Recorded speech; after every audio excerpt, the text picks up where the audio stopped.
I'm doing something wrong. What are you doing?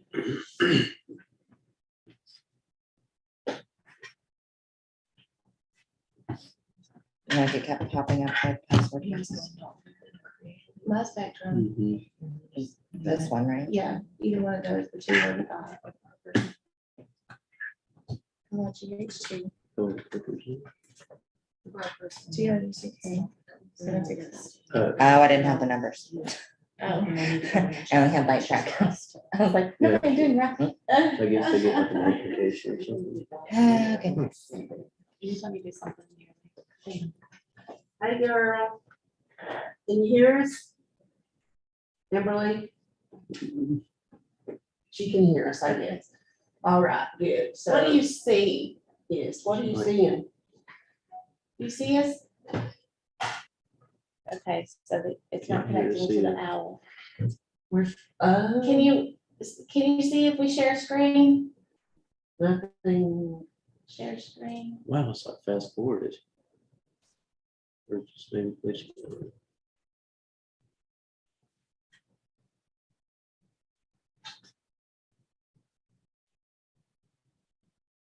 Do you see a screen?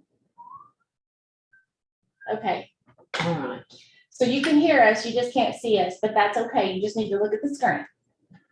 Okay. And you can unmute yourself so you can talk whenever you want. Absolutely, you can. We're still trying to print. Sorry, Put it in I've got Yes. a sore throat, so I sound a little. Oh, bless. That's no fun. Let's go with that. Y'all don't make fun of my Gmail now. There's no telling what you're going to see pop up here. You just see mine. You'll think of me. Okay, so let me send this to. Is there an easier way to find restrictions on properties and stuff? Where you have No, to go? I'm sorry, what? Is there an easier way to find like restrictions, like list of restrictions on a property? Where is a this? title company is the This best is- way to get This on. is Yeah. Shreve's. Is this in Meg's or McMahon? So, man, McMahon, I was gonna say if it's Meg's, you can just text Maddie, That's true. because she works at her Um, attorney's office. so she A knows. title company can get them for you faster than anybody, really. okay. Really? Now, you always let the title company get them or get them from the register of deeds, Yeah. because the thing is, you gotta make sure they're giving you the most current ones too. Yeah, I always just go to like the register of deeds, but I Yeah, didn't you can do realize. that too. title company could do Yeah. If you work with a title company and you send them an address and tell them to get you the deeds and the restrictions, because see, there could be some deed restrictions in the deed also, Mhm. so. All Oh. right. Rachel. Johnson, there she is. She's sending you, these forms, but she can't get them to print them, her thing in here. Let's see if I can make it happen. I was on my computer. Uh-oh. Wait a minute, I gotta do it different. because No, I'm no, not I on won't my open on my computer. What are you guys looking at? I'm looking at a Nothing yet. property from yesterday. No. I thought we were like pulling up something we're supposed to be looking at. I'm like, Oh, no, I was but I just- have it. I'm like, what are we looking at? I logged in and checked to see if my credits have been applied to the state's website. How do you do that? Verify.tn. What credits? Your CE, so in your first 2 years as a realtor, you have to do at least 16 hours of Mhm. CE. Does it count towards that? Yeah. But there is a gentleman on this website. He's not in there yet. I went ahead and bought just like of the 16 hour package, you can buy, you can customize whatever courses you want. Okay, you just do it online. But the best deal, and I had a code for like a percentage off. I got all 16 hours. Okay, for like there we go. 80 something bucks after a 25% discount. I think So I got mine from a website that was like 50 or 60 years. So you for all just, do 16 you do hours. everything Yeah. online or does it just tell you where to go? No, it's all right here. So we go to the city shops. And then you They can- have a discount code too. Did you use the discount code? I had one for like 25% off Mhm. or something like that. They're always running them, Yeah. like you can see them over here. So if it has But I had one that was, them on there, that means it gave you credit, right? yes, so you should Cool, have from where you 130. went to school, and then you should have your CE listed. So like your 60 and your 30 will be listed in there as well, but those are not counted towards your CE. My mother-in-law went to California for a week, like 3 weeks ago, and I had to watch the mini storage for a week, and I did all my hours while I was sitting Oh, there. that's We had 2 visitors the whole week paying rent, and I was like, why do you sit here? I put a note on the door that has my phone number that's like, you can drop your rent in the Yeah. lockbox, or if you need a receipt or to rent a storage unit, I'm like, call me. I'm like, you don't need to sit there all the time. I'm like, why do you sit there? I was like, only 2 people came in the whole week.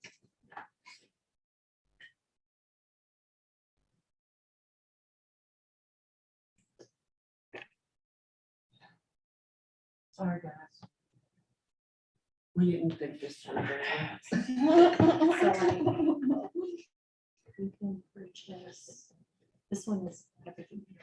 Okay, I'm still waking up. They canceled school this morning, so it was Yeah. fun Because of the storm. because of So the that's power how it is. outages and everything. All of Meigs County canceled school. How many copies you want? 1, 2, 3, you want one? Yeah. Hmm. 5?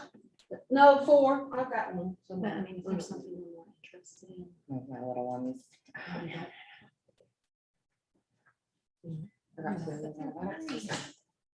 I expect.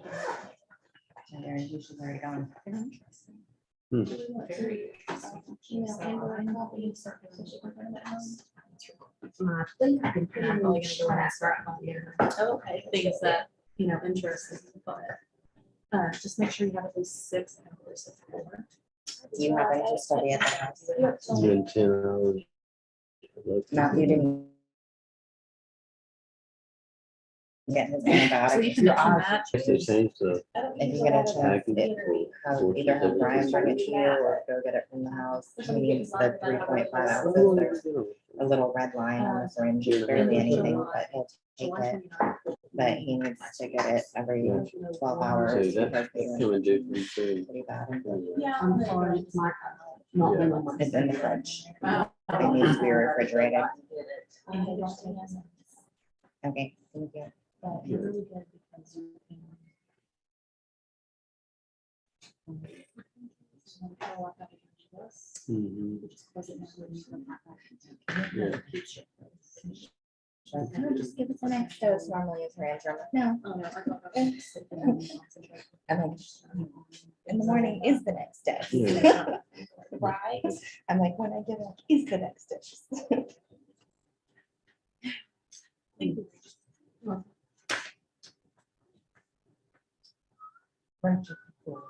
That might be fastest thing. Okay. Rachel's Colors gonna coming forward you, out Amber, and she's gonna forward you some forms. Hopefully you can hear me. Open this form, where did it go?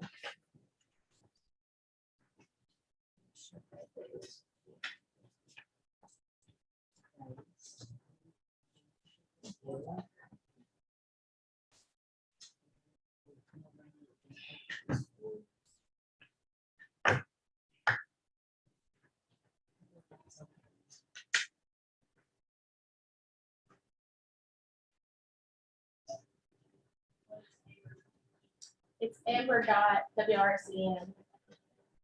at Gmail.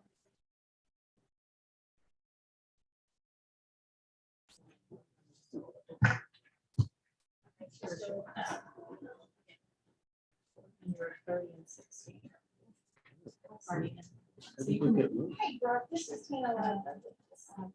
Just go to research policy. You have I to- had. I don't know if I heard something else. Thank you.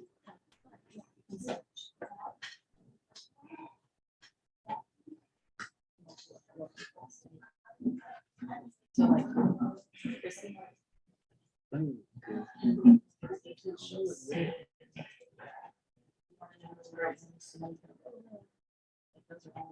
courses. And so these are like 16.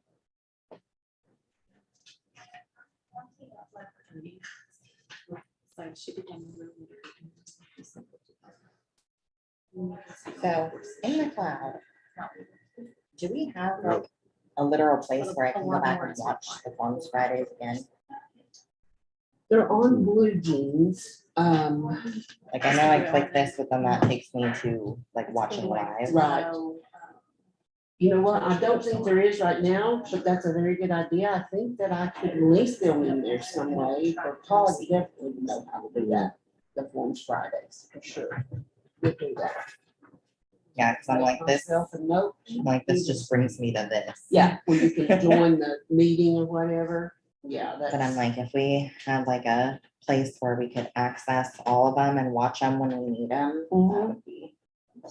that's a good idea. The Blue Jeans recordings of the Forms Fridays, so I think I've been creating in SEM tools in the training folder, then putting like the handout, the PowerPoint presentation, because Jennifer Birch asked me to do that. So I'm just wondering if we could stick the Do that. links to the Blue Jean recordings in there. Possibly, we're having problems getting it to record. It says our thing is full or something. It's, yeah, it keeps telling me that. That's why I wanted to do That's this. the word. Where do you have the PowerPoint? If you go into SEM tools, I think there's a training folder in there. It's just this.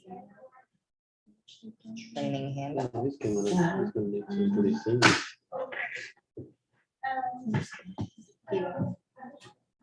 Some of them are in there, so we're, Forms Friday presentations is another folder I have there. all right. Do we have our stuff? Not yet. Yeah, okay. It's- I know it thinks Oh, it's about like it. the same thing being, It's printed one of the purchasing sale, I think that's the last one. I can't believe this is showing me everywhere I put a note over here to the side. That's crazy. But if I open it with Google Docs, it's gonna look funky. Sure.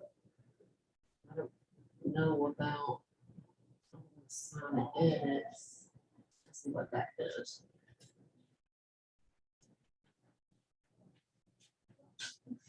It is 277 Pioneer Drive.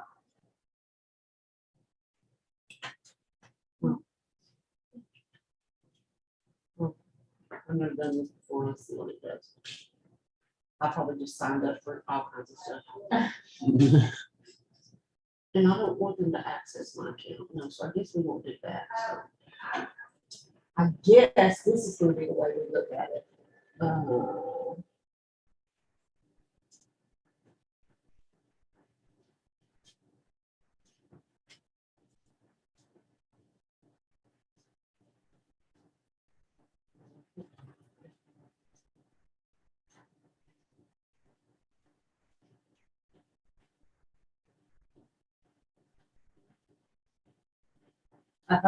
There we go.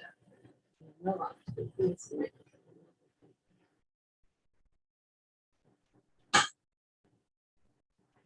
That makes it a little bit bigger.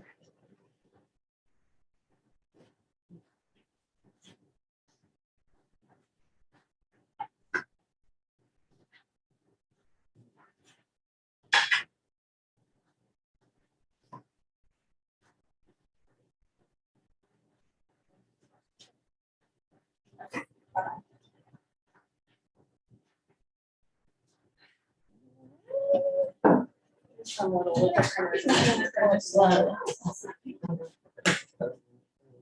That's, I just, yeah, that's set up, we just, but it is, I like it too. Yeah, I need to take a picture of it.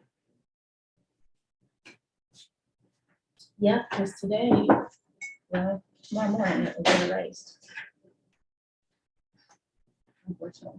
I want your key at the top, right? No, not that, no, not that, never that.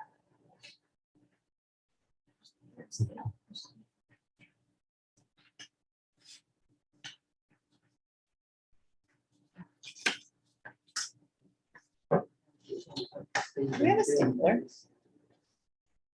Yes. And should the one out there, unless somebody's. I'm like, I see tape. Oh, they always walk off with them, moving around in the office. That's what happens in our office. We're constantly looking for a stapler. Pair of scissors is worse than anything.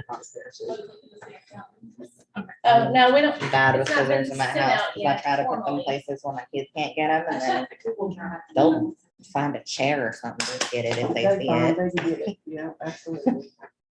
So like I constantly, I'm like, where did I put that? We got prom this weekend. Well, And instead of working together, I mean, they're only 3 months apart, the two girls, and they're both going, and instead of working together, so Nana could be at both places. One's doing pictures at 3:30 at Cambridge Square in Uwa, and the other one's doing pictures at 4 o'clock at the woolen mill. At the woolen mill. Yeah, so I've got to be able to go from here to yon. And one of them's like, I don't care if you come now, because I'm just going with my friend, it don't matter, they got big of a deal. They're like, it's not about you, it's about me. Yeah, it's not, You're like, I wanna see it. no, I wanna be there, I want pictures with me and stuff. Right. All right, Miss Amber, I hope Amber Lee, I know another agent called Amber Lynn. And I gotta make sure I don't call you Amber Lynn or something, so we're ready to get started, I think, now everybody has their copies of stuff, and if you lose this copy, they are uploaded in the SCM tools under forms, so you can always get, and there's more than just these three. And I'm working on, we're doing the listing tomorrow, so I'll probably upload the listing agreement with notes on it sometime tonight, so that we'll have that also. So, let me know who everybody is. I recognize Ethan. Now tell me what, are you at the Decatur or the Athens office? Athens. Athens office. Who is everybody here? Paige. Hey, you've been on some classes too, haven't you? Absolutely. And you're at which office? Decatur. Decatur. I'm Michaela, you've been on classes too. Okay, so now I'm, like, I had to miss the last two, but other than that, I was. yeah, I'm That's getting why I'm like, everybody. Being all the way down to Chattanooga, I'm like down here away from everybody, so. But just so you know, as far as the forms go, heavens to Betsy, I've been on the forms committee, good grief, for years. My last year was 2019, when the last time I chaired it was then. And I really, truly, I really don't want to go back. I'll just be honest. It's a lot of work. It's not that I don't enjoy it. It's just a lot of work, and I don't want to work so much. But it's extremely important that you fill this stuff out and that you know kind of what goes in the blanks. And some things are going to change with every buyer you work with. Some of the things are going to change around. But back in February, I received 2 offers on one of my listings from 2 different agents from the same office, and they left the blank line for the seller's name blank. And even if the seller wanted to accept one of their offers the way it was written, we would have had to counter offer it to correct the mistakes in the offer.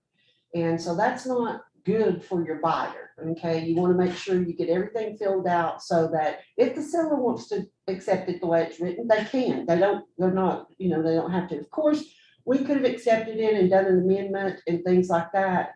It just makes more work for everybody if you don't do it that way. So a couple of things that you need to know before you start. Your agency should already be taken care of at this point, okay? Before you start to write up a purchase and sale agreement. And we've been doing some agency work on Forms Friday recently. Hopefully the buyer has their earnest money or has a check they can give you at the time. And I know in today's market, we're doing a lot of stuff with long distance buyers, and they're going to have to mail it to you and things like that. That's not a problem, but the best practice is to collect that earnest money, when you write up the offer. And they should have seen and signed the property condition disclosures, because the state law says property condition disclosures have to be signed before the acceptance date. It can be the same day as the acceptance date, but it can't be after. And that's one of the way our firms and real estate agents get fined, is if that's signed after. So we got to make sure, I keep wanting to reach my screen and wrap the screen up. We have to make sure that we have all that stuff together and we're ready to go.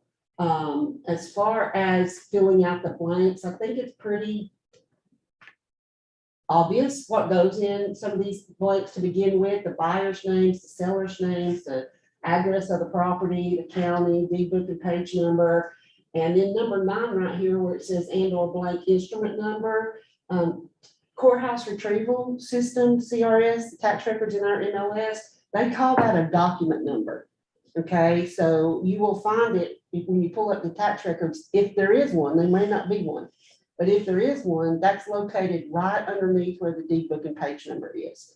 Okay, and the last one I found in Chattanooga, they are using, the first 4 numbers is the year that they record something. So that's what it would start with, is like the year, like a 2019 or something like that. But it's not the tax ID number. The tax ID number and the instrument or document number are 2 different numbers, okay? So tax ID does not go in this blank. So if it doesn't have one, then you would just put NA in there, right? So the recommendation from Tennessee Realtors is that on line number 10, that's where you put the tax ID number, the lot number if there is one, the subdivision if there is one. You could also add the tax ID number. I know a lot of us work with rural properties where we could then put in, let's say, 7.75 acres plus or minus. So the title company knows when they find and see your contract that they're looking at a tract of land. And you might not know, but title companies, when they put in the legal description in a program that they have, it will draw the map of that property. And I always tell this story. I sold a house with 11 something acres in Athens. And when the title company put the legal description in, it only came up with a little over 2 acres. And back when the market was crazy before the bottom fell out, these folks bought this house. And we used a title company out of Knoxville that I'd never heard of before, but they wanted to use them, so we did. Well, that title company had then closed down. And so we had to go back to the listing agent who got in touch with the little elderly lady that lived in Florida and got their permission and got her old deed and all this stuff to fix the legal description, because that title company had left half the legal description out. And so they owned 11 acres, but they really didn't own 11 acres for the 3 years that they owned that property because it wasn't in their deed. Okay, so we had to fix that. So that's the reason to give this information, is so the title company can make sure everybody is getting the piece of property that they think they're supposed to get. If you're selling a condo, there is another form, the RF 501, it's called the condominium legal exhibit, that you can sell. A condominium has a master plan that will show the condominium and give each condominium's individual legal description. And that form allows the seller to fill that out. And they can just look at their legal description and fill it out. All the wording is there with just specific blanks left blank so that they can put in different numbers and things like that. So condominium is a legal exhibit. And then if you're selling a condominium, there's also the RF 709 that you can use. And that is the request for condominium information. I know we don't have a lot of condos. I mean, Cleveland has a few, right? I don't know if Athens, I just don't know. But that condo RF 709 for condominium information, that is important for the buyer to get that information. That came down by statute from the state of Tennessee.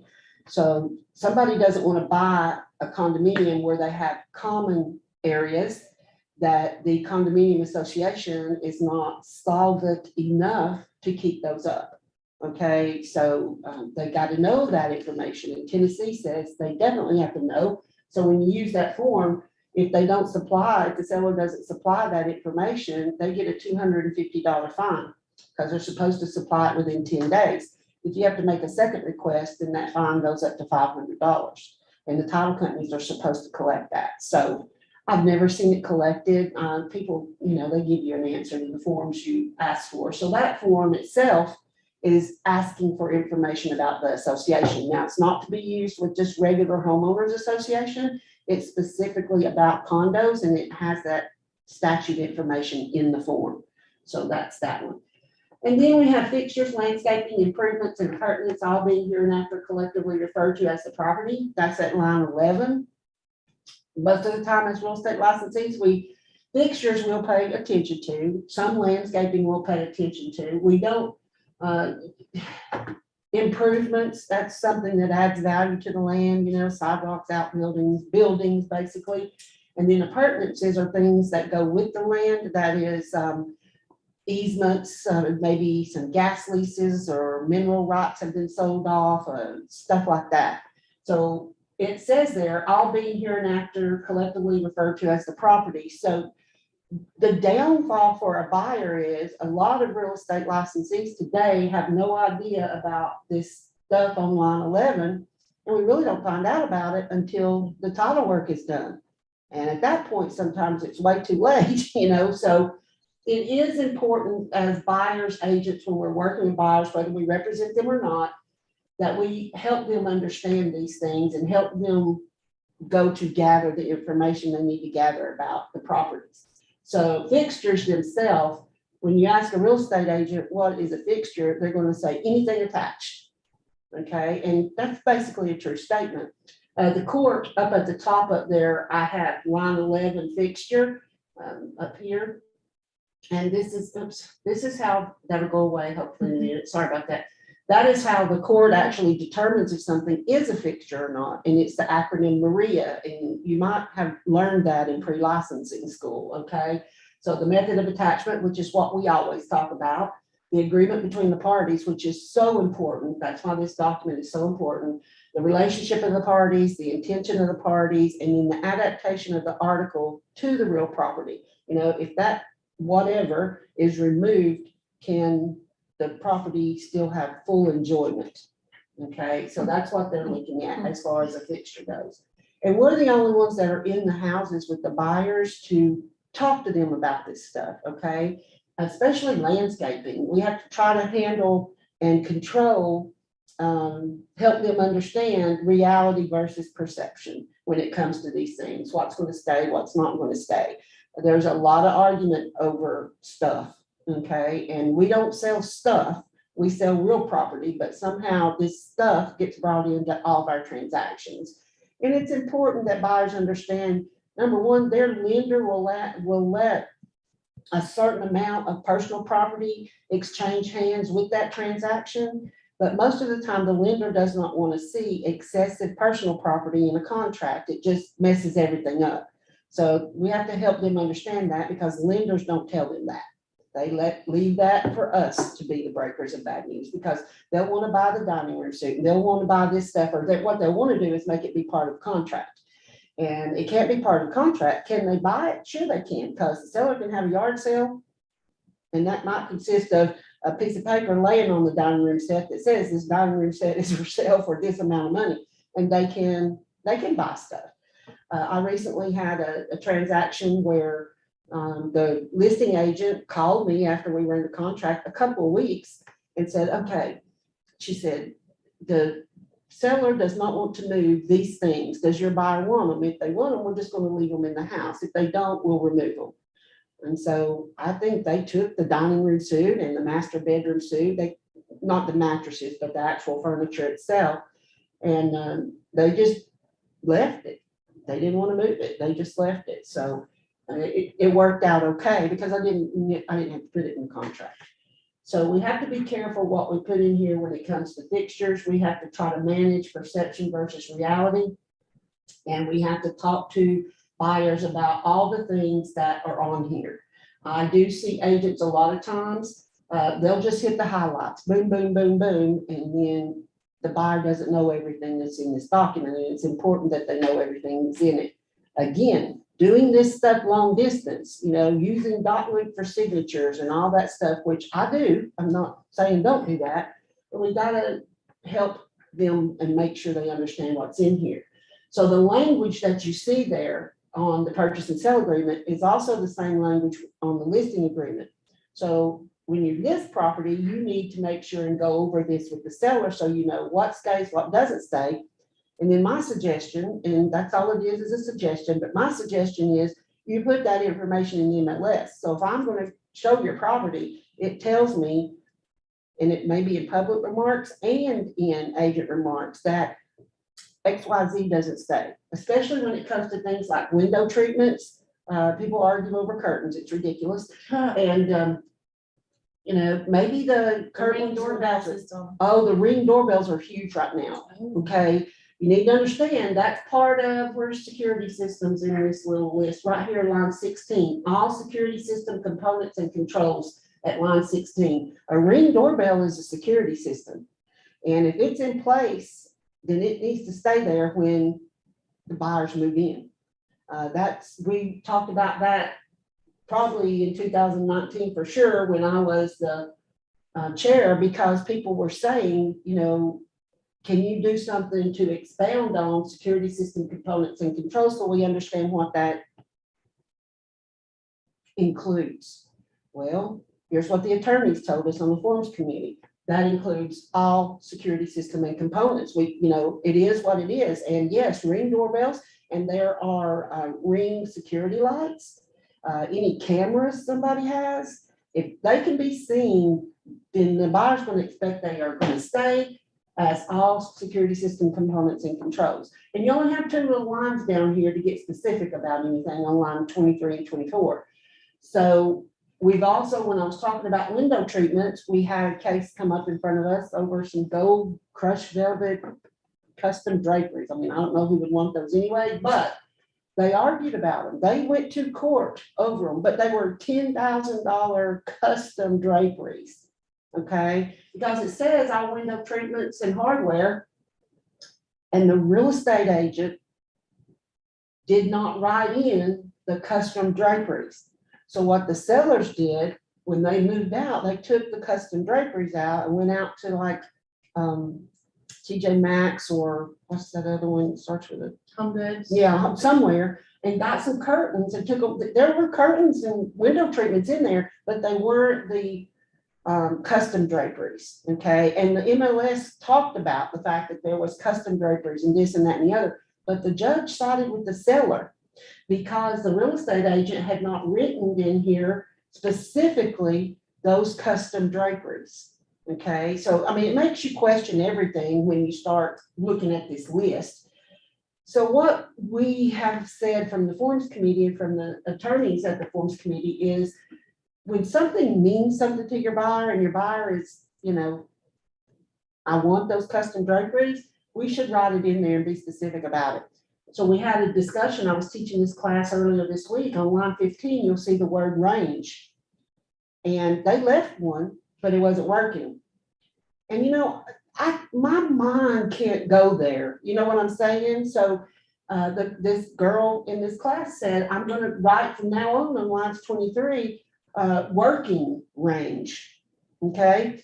And that's the same, let's say you write refrigerator right there. That's the reason I had to buy a refrigerator. Susan Ledford and I had to buy a refrigerator a long time ago. Because the word refrigerator was just written there. Now, the selling agent and Susan and I, we knew what was supposed to take place because what the seller told us, but the seller wasn't truthful. Okay, you can't make people be truthful, right?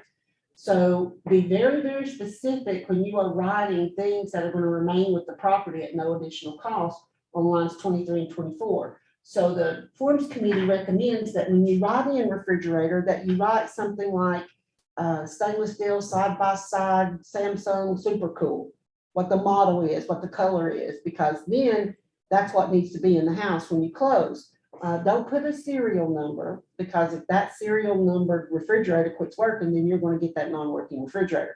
But if you put a make and a model, then that's what should be in there that's working. And, you know, I hadn't thought Do you have about to writing out working. Working. I don't know. That I serial mean, Fully you know, operational. yeah, I mean, after that agent said she had the problem and all the problems I've had with refrigerators, you know, you don't want to truly fill up every line to the point you can't type anything else on it, right? But you also want to cover your buyer. You want to cover the buyer. So you got to use. I have a quick question. Could we maybe put something in in there that says like the refrigerator as seen on property viewing, like on so and so date? Could you put something like that? No, I love that you asked that question, because that question is asked in every class, and the answer to that is who can guarantee what you saw while you were there looking at the property? So, as the forms committee, we don't recommend you do that. Okay, also language like as per the MLS, because the MLS, there's required on the MLS, on any printouts you give from the MLS, there's a disclaimer that's required to be on there by NAR that says all information is deemed reliable but not guaranteed. So you can't put something that's deemed reliable but not guaranteed in a contract, because under contract law, there has to be a complete meeting of the minds. That's also why you don't use to be determined or negotiable or those kind of words in any blanks, because it's got to be firmed up as to what's going to happen between the buyer and seller when they go under contract. So a lot of agents like to put stuff like that. It leaves it open though to, it's very ambiguous, if you will. And when you put things like that, you need to be very specific about what you're asking to stay and not stay. And that goes for landscaping also. I mean, I had somebody take up a fish pond out of the yard. I mean, who would think that somebody would do that? How do you do that? Oh, it's just a hole, usually with black plastic, just, Yeah, regular. but I mean, you have to drain all the water and take Oh, the well, fish. yeah, and they then took pull their it out. pet fish because they kept the fish. You know how expensive koi fish are when they're bigger, Yeah, it was an ordeal because we went to do our final walkthrough and it was gone. They lost that one in court though, right? Oh, we didn't go to court. I just called the other agent and said, where's the fish pond? And she didn't know they'd taken it either. I said, the fish pond is gone. I mean, I'm like, who would have thought I would need They to buy dug a a fish hole in pond? the yard. That has to stay, right? Well, the hole was there, but Yeah, but all I the mean, stack like, stone you around it, the install plants, the all black of that. plastic. They uninstalled it at the home they were selling and reinstalled it where they were moving at. So that's how crazy. I had a guy move a 4-ton rock one time. Yeah, he's also the guy that pointed out to me that on line number 18, where it says mailboxes, it doesn't say mailbox post. And it doesn't. He's right, it doesn't. But who thinks that, I mean, who's gonna take the mailbox post and leave the mailbox? Well, he did.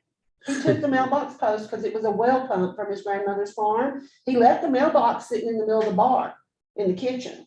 He set it up on the bar. So they had a mailbox. They just didn't have a post when they went in. Question. Mhm. So when it comes to very specific things, I know that would be more on the listing side. If the listing agent discloses that they want to take these certain items, how would that play into? So Section down on, A. it would go in section C, items that will not remain with the property. If they've listed it like in the MLS, then you could go in and see what's listed there and you would list it down on item C. Okay. Okay, and again, because they want to take it, doesn't mean they get to take it. It can be negotiable. So let's say the buyer wanted the fish pond or whatever, but they say in the MLS that it's not going to stay. You could always write fish pond other items that remain, and it would be up to them to negotiate it back out. Okay. Yeah, you can always ask for stuff, even though it says something's not going to stay. But most of these things are in the big paragraph that says they're included. Uh-huh. You really have to write out every No. single piece of thing or else they can Mhm. take it anyways and then you have to fight them. You shouldn't have to, but it could be, yes. So, true, it could be, yes. I'm like, so I'm sitting there like, oh, Mhm. they're like, all these things are included. And then if I don't list, working this fridge, they can just replace whatever they want. It could happen that way, yeah. And you just never know. That's why you've got to be so specific. That's why they say be specific. So another issue that we have had, hadn't seen this in a while, all attached light fixtures and bulbs. Now, why do you think we had to put that in there? So if somebody is saying in MLS, that it's an energy efficient house and they have all LED light bulbs and stuff, and then you go and close the house and they've gone down to Dollar General and bought regular light bulbs and put them in there, there's a problem because it's expensive to replace all those LED bulbs and people might make a decision on buying the house. So we put light bulbs in there. But wouldn't we have to go to court in order to fight that? And then court would cost more than the bulbs? It does, but I'm telling you, people will fight over toilet paper holders and towel racks. who pays the court costs? Whoever if you- wants to sue, sues, and then whoever wins has to pay the cost of the other person.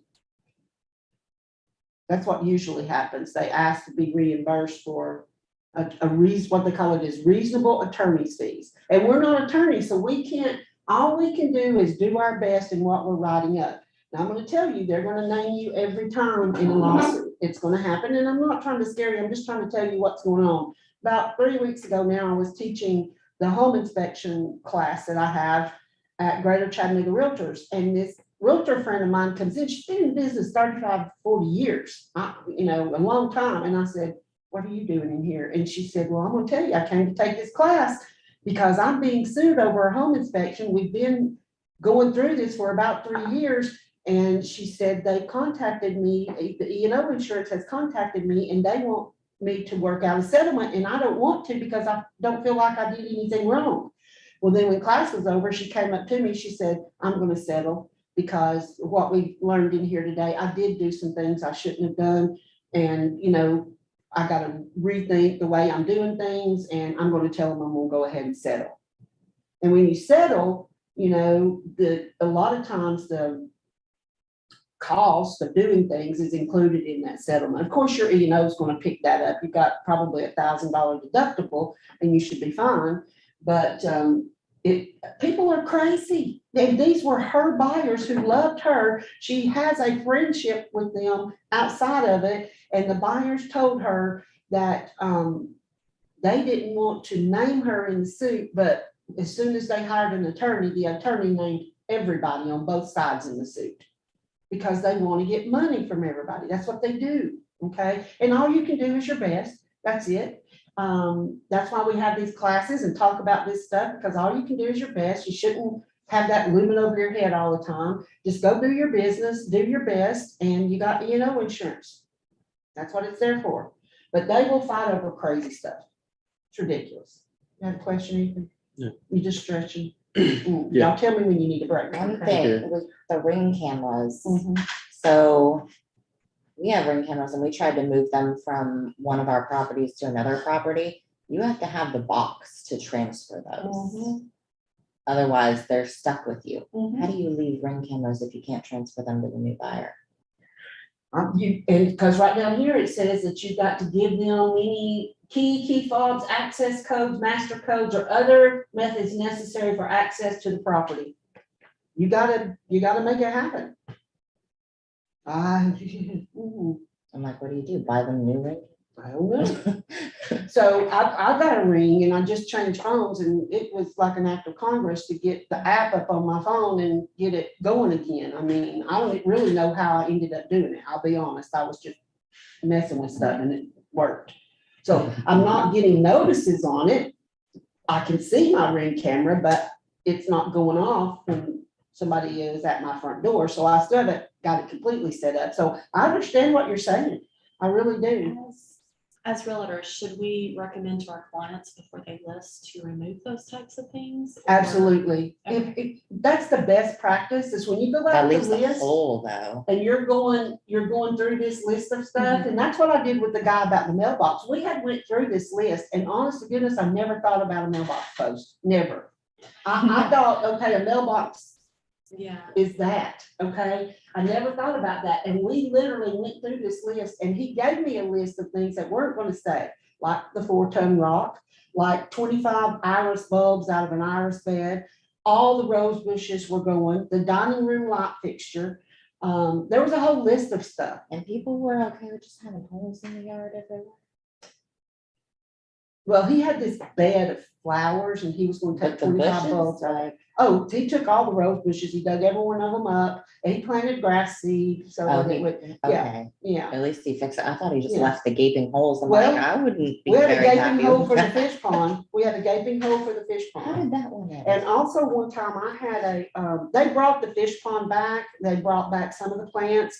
They didn't bring the fish back, though, they said those were their pets and they weren't gonna bring those back, so they would have to get their own fish, so whatever, that was okay. Fair enough. Exactly. I sold another house one time, you would go up the front steps to the house, And there was steps, sidewalk, and then like in the middle of the sidewalk, in the middle of the yard was this big circle with monkey grass all around it. And I don't remember if it was rocks or whatever in the middle of it, but there was this huge bird bath fountain. Okay. We go to closing and we go pull up at the house, and the very first thing we notice, that's gone. It's gone. We had a big old round circle of monkey grass and mulch or rocks or whatever it was. And I had put the bird bath fountain was to stay Okay. here. I had put that in there. So I just called the real estate agent and said, hey, it's gone. And they brought it back. They brought it back. If you didn't put that in there though, that would be okay to leave, right? That Because would it's be not an affixed arguable to the point. ground. Yeah, that would be an arguable point, okay, because is it considered landscaping? Because landscaping is mentioned twice here on 11 and on 18. So you're gonna have a lot of issues I've about never thought of landscaping. like literal stuff in Yeah, landscaping. well, I've always thought of bushes. Yeah, when you think about landscaping here, it says landscaping and all outdoor lighting. So if they have decorative lights along the path and stuff, all that's supposed to stay. So that's why when you list property, it's important to go over this with the seller and the things they don't want to stay, let everybody know. So outdoor lighting and stuff, we have those bug zappers that are technically lights. Do those count? Are they plugged in? Yes. They could. So here's what I'm saying about buyers and reality versus perception. When you're showing a house and the buyer is seeing this stuff, you have to talk to them. Do you want to ask the seller to include those bug zapper lights? Because that's outdoor lighting, could be considered outdoor lighting. I don't know. I'm not a lawyer and I'm definitely not a judge. But if the buyer might go, no, they can take those. That's personal stuff. They can take them. But then the buyer might say, no, I want all of this. I want it all. And if they want it all, then you will definitely need to be specific. You're the one with the buyer in the house. You're the one that has to clarify the things that they're going to want to stay in the house. If we get too specific, do people just kind of look at the next offer because it's, They might, especially in this market, if you get crazy like that, they might. So you got a lot of thinking to do. You got counseling to do with your buyers. It's so different today, the way we work with buyers, okay? It's so quick nowadays. You used to have the time to actually have a buyer counseling session, and you could sit down, you could go over the purchase and sale agreement before you even wrote it up, so they knew what to be looking for, and you could talk to them about the fact that this stuff is in here, and we got to be specific about what you want to say. However, your loan may not allow you to ask for a lot of personal property. If they're paying cash, they can do whatever they want. They can ask for whatever. But when they're getting a loan, lenders will not let you list all kinds of stuff right here. They'll tell you to take it out of the contract. So that's why you need to have this session with these buyers to explain to them. Now, the lender will allow us to do things like refrigerators, maybe a porch swing. They don't have problems with that. They don't even mind an outbuilding, and I've seen, depending on the outbuilding, and I've also seen them lately let a washer and dryer go through. But if we start talking about lots of personal property, they're going to pull it back. They're not going to let that be included in the loan. And they just don't do that.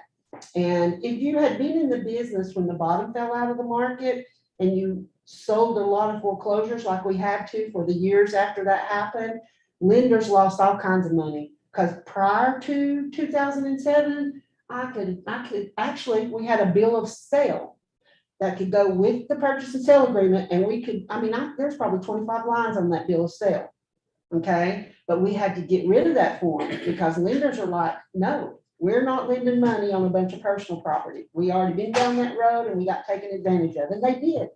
Some people in foreclosures took down crown molding. They took down, I had one foreclosure that the owners took all the stacked stones down from around the fireplace, took it off. So that's what people do, okay? And that's just what they do. why does the lender care though if it says at no additional cost? Because It's always at Technically additional cost. I know, but I'm like in contract No. language, it No, doesn't cost me. no, it's costing something. It's worked into that purchase price some way. A seller's not gonna leave $30,000 worth of stuff in their house for $1. I don't know, Jim's It's not person gonna bids for no happen. reason. Yeah, it's just not gonna happen. And if they do, that's lucky for the buyer, I guess, right? So be very careful with this section. It's super important. As far as leased items go, it should say, if there is a property condition disclosure, it should say what is leased. If there's an exemption, you're gonna have to ask the question, especially if when you show the property, you see a propane tank or anything like that. And you're gonna need to list right here what is leased, okay? And then if the buyer wants to assume those leases, then you don't check this box. But if they don't want to assume the leases, check the box and then right here on line 34, what they don't want to assume the lease of. And when we're talking about propane tanks, let me scroll this up a little. You need to pay attention to line 36. Fuel, if any, will be adjusted and charged to buyer and credited to seller at closing at current market prices. Now, I'm going to tell you, if that doesn't happen, they can come back afterwards and go, hey, I didn't get credit for my $450 worth of propane that was in that tank, and somebody's gonna write them a check. And I'm gonna tell you what normally happens. If it's $1,000 or less, the real estate agent writes the check. Okay, because they're the one that should have made sure this happened. So if a propane tank is at a house or any fuel delivery, you're gonna need to make sure that this happens. Okay, so what needs to happen if you've got the listing is, the seller's gonna need to have the propane company come out about a week before closing, because all the invoices will have to be to the title company. They're gonna measure what's left in there, tell them what the current market price is. They usually give them something in writing, and you send that over to the title company, and they collect the money from the buyer and give it to the seller at closing. So you gotta remember to do that because it's there. And I can speak from personal experience. I sold a house over in Dayton, and they didn't pull it off. I didn't notice it. I truly thought, okay, well, they're just gonna let it go with the property. And about 2.5 months later, the real estate agent called me and said, hey, the seller called and said they were looking over their documents because they're just getting settled in their new house. They were looking over and they didn't get paid for the propane. And I basically said this, how much are they needing? And I just wrote them a check because I don't have time to go through all that. I just wrote them a check. And that's the kind of stuff you don't want to be doing on a regular All of basis. this seems terrifying. It's not terrifying, it's just paying attention. Just pay attention. That's all you have to do is pay You attention. can end up having to buy anything. That could happen, but that's why you have errors and omissions. See, if it's $1,000 or under, because your deductible for E&O is $1,000, you're gonna pay $1,000 no matter what. And if there's ever a problem, you're gonna pay $1,000. That's what it's gonna be. You need to have $1,000 sitting over here somewhere. I'm gonna tell you, none of us do. I'm just telling you, you know, and if we do, it's earmarked for something else. It really is. So, but that is, that's just another something or other. And then here, as far as the second paragraph or the second section, it's the purchase price, method of payment, and closing expenses. So you're going to have a conversation with the lender. Okay, the buyer may come to you telling you all kinds of stuff, but you really need to talk to the lender to find out exactly how much money they're going to borrow and all that stuff. Because the buyer might say, well, I want to offer $325. Okay. But do they qualify for $325? I don't know the answer to that. You're going to have to talk to the lender. Maybe they'll have something in writing from the lender already, which is a great thing if they do. Because not only do you need to know exactly what they want to offer, and if that's what they qualify for, you got to put in on line 46 what the loan to value is. How much money are they borrowing? Are they borrowing 100% of it? Are they borrowing, is it FHA? Are they borrowing 96.5? Is it USDA? They're getting 100% loan, or VA? They're getting 100% loan. Is it a conventional loan and it's a 80-20? I mean, what's going on? So you have to know that information so that you can fill out the purchase and sale agreement. And when you get down here, it's talking about the ability to obtain a loan. And you'll see right here that the word good faith is used here on lines 48 and 49. It's about the first place in the contract that it's used. But good faith is the basis for the contract as a whole. The buyer in good faith means honesty or sincerity in intentions. When we're talking about contracts, so it is the actual basis for the whole contract. So your buyer has to be honest and have sincere intentions when they go under contract. They need to understand it is a legal contract, okay? And so if they act in good faith and they can't obtain financing, then the lender will issue what is called a loan denial letter. And they don't issue those just freely, okay, because they get a little ding, if you will, on their license. And after so many dings, they could get themselves in trouble after what happened before the market fell out last time. It used to be totally different. Linda used to write loan denial letters like they were giving out candy. Because if the buyer changed their mind or anything, you could get a loan denial letter. And today you can't hardly get a loan denial letter unless they truly can't buy a house. And so you need to get that loan denial letter. And then it says in here that the buyer can terminate the agreement if they are unable to obtain financing. And you need to write it on the notification form or equivalent written notice. Now, you have a copy of that notification form, don't you, Martha? Let me grab my copy. Yeah. Okay, so on the, I would change to the notification form, but it's kind of, I might need to for Amber. Hold on just a minute. Let me go back and see if oh, wait a second. I think I can do this and get to the notification form. So it's on the screen. Amber might not have printed her stuff out. Of course, it wouldn't be the next one. It's gonna be 8 or 9 into this whole thing. There we go. So this notification form, this form is used to make all notifications between the buyer and the seller. This form is not used for a real estate agent to make notification to somebody, okay? If you look at the last page of the form, and I don't want to make your car sick, Emily, and I'm going to go down here to the last page. You will see that the only person that signs this form is the party that's making the notification. Okay, so some agents don't understand, well, why does both parties not have to sign it? Well, both parties don't have to sign it because they've already agreed to handle it this way in the purchase and sale agreement. So only the person making notification is the one who signs it. So this is kind of what we call a unilateral form. Only one person signs it. And so up at the very top, you need to fill out the information as far as, you know, is it notification from the seller to the buyer or the buyer to the seller, put the property address in and the binding agreement date if you're making this notification about loans. Some people will ask, why is there a blank for offer date? If you fill out an offer for a buyer and before the seller has accepted the offer, they could have counter offered it even. Maybe the seller's counter offered it, but before there's a contract acceptance in place, the buyer or the seller can always withdraw their offers before there's a contract in place, right?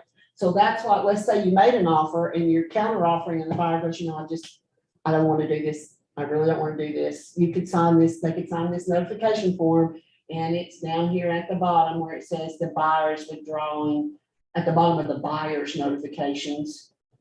Have you ever seen it come down to like timestamps of the seller was signing acceptance and they were Absolutely. signing this? And Absolutely. That's why time is of the essence. That is in paragraph or section 15 of whoever's this form. faster. And you've got to be fast about it. Absolutely. If they don't want to do it, you do not need to wait. If they are changing their mind and they don't want to, then they need to absolutely get it done quickly. Okay, because you do got to get it done before, and then that's not a good way to say that, but you have to get it done before that seller signs that they've accepted. So yes, that has actually happened. So for the everything that says the buyer needs to notify, or the seller needs to notify, or the seller makes demand for compliance, is all on this notification form. Okay, the only thing that's not on this notification form is the new section 6 paragraph that they put in the purchase and sale agreement. It says in there to use the notification form, and the forms committee forgot to put it on the notification form. So that'll probably be on there next year. So you'll have to actually use this form, but put it under other on section 6, and I'll remind you of that. But this is where you would make notification right here. Having acted in good faith, buyers unable to obtain financing is exercising the right to terminate and hereby request a refund of earnest money or trust money. Just when somebody's been in the business a long time, when you get that loan denial letter, that buyer can't get the loan, go ahead and include that loan denial letter when you send this over and check that box, because that makes everybody feel all warm and fuzzy all over and they don't think, well, they just changed their mind and they want to get out. No, the lender is saying they can't get financing, because that's the way that works. Okay, so there's a lot of things on here, and on the copy I gave you the line numbers here where it relates to, the purchase and sale agreement. And you'll see on the purchase and sale agreement, it will say notification form. It probably says RF 656 number, whatever on there. So I've tried to make it work so you can check stuff back and forth. All right, we've been in here an hour. Let's take about a 10-minute break so you guys can, if you want to, we don't have to, Oh, but you you need the to stand up restroom. and go to the restroom, absolutely. I'm gonna trick somebody with this. Oh, my junk's all piled over there. So when you submit an offer on a property, when are they supposed to get back with you? When it expires? Before it expires. So if you have a time limit of the offer on the last page, you have to fill that in because that is per statute that you have to fill that in. And if they don't get back to you by the time that is over, then that's done, it's null and void. You have to start all over and resubmit the offer. But that's the beauty of the online platforms that we use. You can just go in there and change the time limit of the offer, have the buyers re-sign and send it on over. The truth of the matter is, real estate licensees, according to this book, under the rules of the Real Estate Commission, and we have to present all offers, but it also says that if the seller's going to reject the offer, it says the broker or affiliate broker shall request the seller to note the rejection on the offer and return it to the offeror or the offeror's agent. So Which does not happen. it is not happening. I'm telling you, it's not happening. Yep. And so you're left hanging with your buyer going, was my offer presented? What's going on? And so the Code of Ethics in Article 1 says that NAR knows this is not happening. It's not happening a lot across the country, okay? For instance, this past Sunday, my husband's a realtor too, y'all probably know that, but we showed a house in Maryville because he works up that way and I'm down here. And they had 33 offers on it, okay? And this is what the agent said. The agent said, I'm not gonna make the seller sign 33 rejections. Well, you should, Yeah. because that gives a clear paper trail of what happened with those offers. And absolutely, and the code says that if you don't send me a rejection, then I have the right to ask you if you presented my offer. And if I ask you, then you're supposed to answer me in writing. So, I'm told they You don't know, care. well, they need to start caring, because One what- would not. what's happening is we've got buyers that will just quit returning your calls, they'll quit working with you, and they'll go straight to the Real Estate Commission and file a complaint. As a matter of fact, I had a buyer contact me, actually, it came as a referral out of the Clarksville Wyckoff office, and it wasn't a referral. The lady doesn't want to sell her house, she wants to sue somebody. And that's what, after an hour and a half on the phone, that's what I got out of her, and I told her that, I probably wouldn't go to the expense of suing somebody. But if she feels like that somebody did something wrong, she can go to the Real Estate Commission and file a complaint, and I told her where to go. Not necessarily where to go file a complaint, sorry about that. So, yeah, it's getting bad. I mean, she was not a happy camper.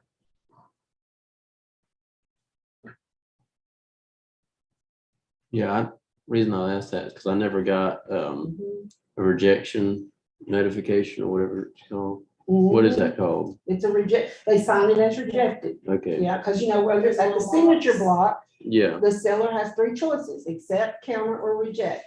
And on a counter offer, they have those same 3 choices, and that's what they're supposed to do. But like in foreclosures and stuff, I'm told that banks just never send. That Any of foreclosures those? are a different sandbox. They won't even take this offer. Okay, you'll write this up and then they'll have an addendum that rewrites everything. And if you want to buy that house, that's a foreclosure, you have to agree to everything that's in the addendum. If you make any change on the addendum, they won't do anything. Todd said they pretend like our forms just don't They exist and do. they use their own Yeah. thing. They do. I'm hoping, we still have a few foreclosures. I'm just hoping that we don't go back to how it was. That was awful. It so was how just do awful. you have access to the foreclosure list and such? Well, it should be an MLS. So in River County's MLS, or basically all up and down this corridor here, Elisha Wooden here in Cleveland actually lists almost all the foreclosures. It used to be Alicia, me and my husband, and Aaron Shipley out of Chattanooga. And there was just a couple more. We were all foreclosure listing agents, and they hire you and you have to go through training and stuff, but they should be in the MLS. People are out there selling foreclosure lists. They're in the MLS. They Also, always if you list need them one, with an agent. The Etowah Thank you. office does those, and they'll set it to you if you need it. Does Like what? Tim in Etowah, Does what? does foreclosure lists. Oh, yeah, anybody can do a Yeah. foreclosure list. I was just saying, I'm like, he's got one on hand if you ever need one. You just go into the MLS and look for the type of sale, and it could be, I think it says foreclosure, or it might say REO, which stands for real estate owned REO. But there's people out there selling and getting people to pay for foreclosures and all this stuff, and they're not foreclosures. RPR, if you go into RPR has what's called a distress notice. And if that property has received a foreclosure notice, RPR will have a record of it. So if somebody's calling you saying this house is sitting here empty, what's going on, and it's not in the MLS, always check RPR to see if there's been a distress notice sent out, because they keep up with all the public records. And so you can look on RPR. But those people that are telling people to sign up, get a foreclosure list and all this, they're ripping people off. You can also go to HUD Home Store. HUD Home Store is where the HUD houses are. And the last I've looked, we really haven't had any. But Elisha is definitely the HUD listing agent. And there used to be a guy that did the VAs, but we just don't have them anymore, hardly. Just one every once in a while, we'll have those. So if I put in Tennessee here, just search. I always feel like I'm gonna just trip and throw the whole cup of coffee when I don't have a lid. So in Tennessee, there's one in Maryville, there's one in Sneedville, oh, there's one in Polk County. That's probably in the MLS. So is this one. These are the HUD Home Store. So there's 4 foreclosures, HUD foreclosures in the whole state of Tennessee. So I've seen recently homes that are up for auction. Do you know how those work? Are you talking about auction on the courthouse step? Yes. Okay, yeah. So what a bank will do before they list it with an agent is they have folks, real estate agents usually, that will go down and hold those auctions on the courthouse steps for them. So they try to sell it. But I would say probably 7 times out of 10 times, the bank themselves buys it back. They really aren't buying it, but they're the one Because that. they want it up this high. or Because else they they're- want, they need a okay. certain amount of money for it, and then that's when they'll come over and list it as a foreclosure or an REO, real estate owned property, with a real estate agent. So how do you find the, on the MLS? I don't Which see, MLS are you in? Flex. No, it's true. Knoxville, okay, can you go down to where you can add additional fields and you can put in type of sale, or just start typing the word type, TYPE. In Chattanooga Flex, that's what they call it, type of sale.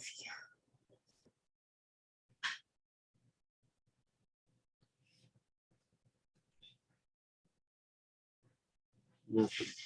Okay, let's see. Do you know what they call the field when they put, you usually have to put in who's selling the house, a homeowner, an investor, or a bank. When you input a listing, you gotta know what that field is called, and I don't know for Knoxville. So if you printed out an input sheet, I could show you what field it is, and then that would be the field you would need to search. I do know in Chattanooga, but I don't know in Knoxville. Is it, they have Here, I'll- auction I'll put it. properties. No. And that's, as an auction, that is gonna be somebody like Joe Orr, our auctioneer over in a Wyford auctioneer. We have a Wyford auctioneer in Joe Orr, and we have a Wyckoff auctioneer in Tony, and I forgot his last name, but he's in Sevierville.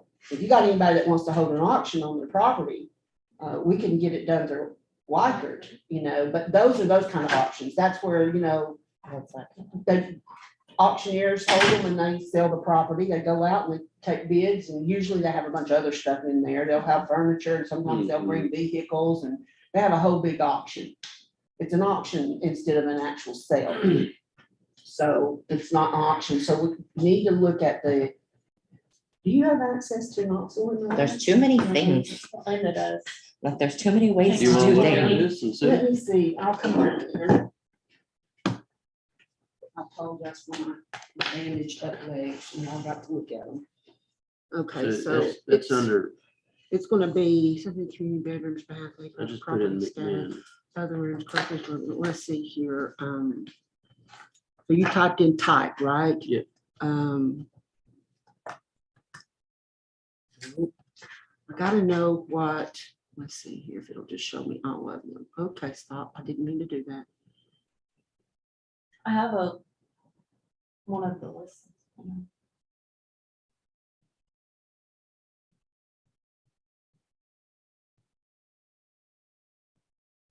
Oh, I don't see it. I don't know what they have it under. But you usually have to tell what type of listing it is. I don't know, can you print to that?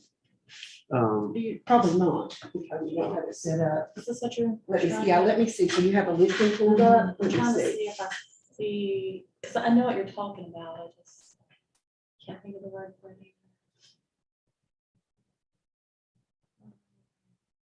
So I mean, it's like auction, yes or no, Right. but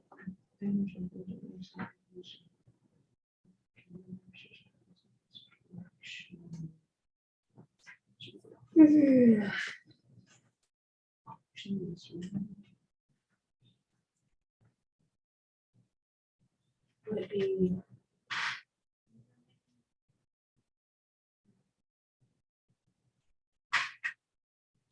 That's just weird, they don't show it. What are you looking for? The type of sale.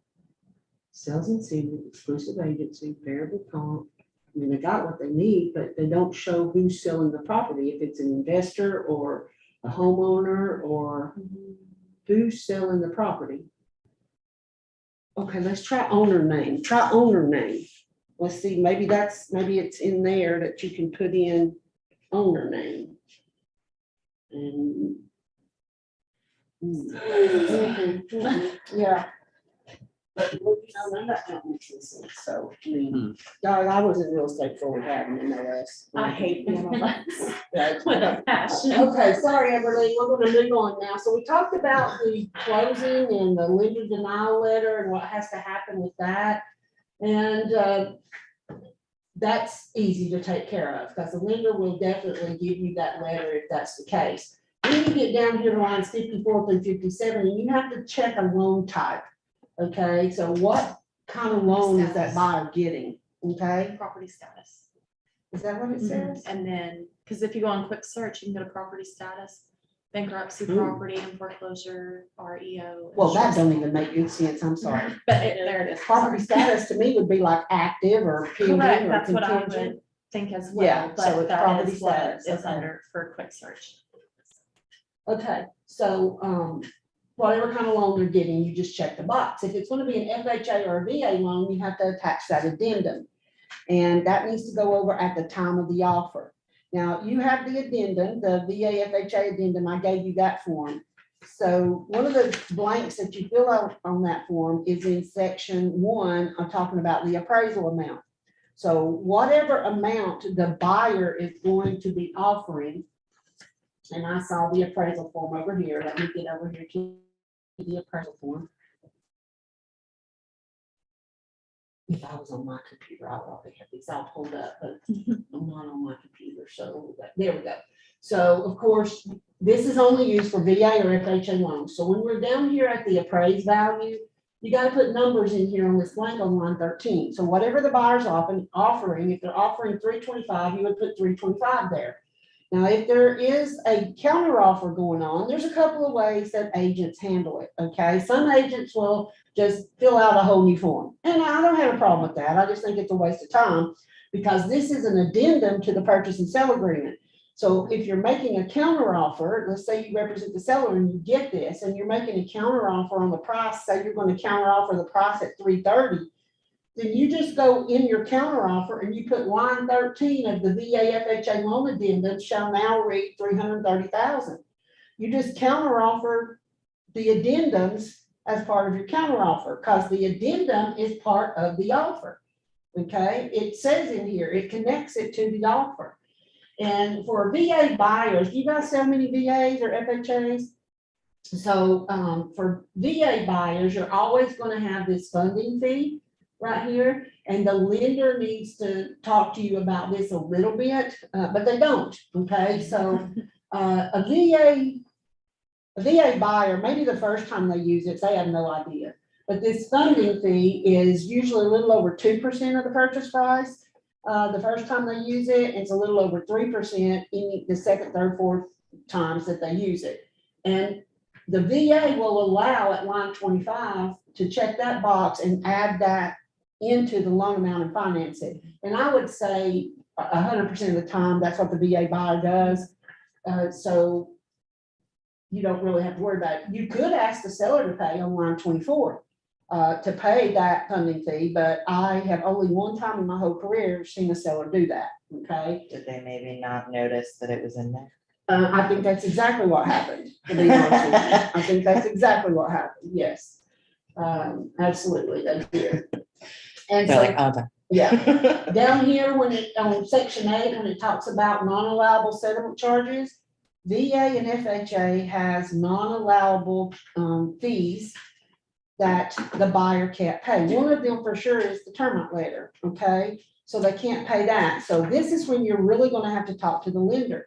There's a caveat to that. Those things, those non-allowables, and that's what you should always call them when you're dealing with FHA and VA loans. Don't ever just ask what are the closing costs. Matter of fact, you don't need to use that word anyway, but we'll talk about that in a minute. But you need to ask the lender, are there any non-allowables on this loan? Yes or no? That's all I need to know, okay? And if it's yes, how much? Because that's what goes in that blank. You don't put the whole closing cost that you're asking the seller to pay. This is for just the non-allowables. It's not added to any other cost that you ask the seller to pay. That last sentence says that whatever you put in line 40 is part of the amount, if any, that the sellers agreed to pay on behalf of the buyer in the purchase and sale agreement. So let's say in the purchase and sale agreement, you're asking the seller to pay $6,500 in cost, and there's $450 in non-allowables. That $450 is part of the $6,500. It's not over and above it. It's part of it. Okay. So that's what you need to know. And then here's a certification that all the real estate agents and the buyer and the seller have to sign that there's no side agreements. Okay, because there can't be any side agreements with a VA or FHA loan. The buyer sign, and so do the real estate agents for the buyer and the seller. Okay.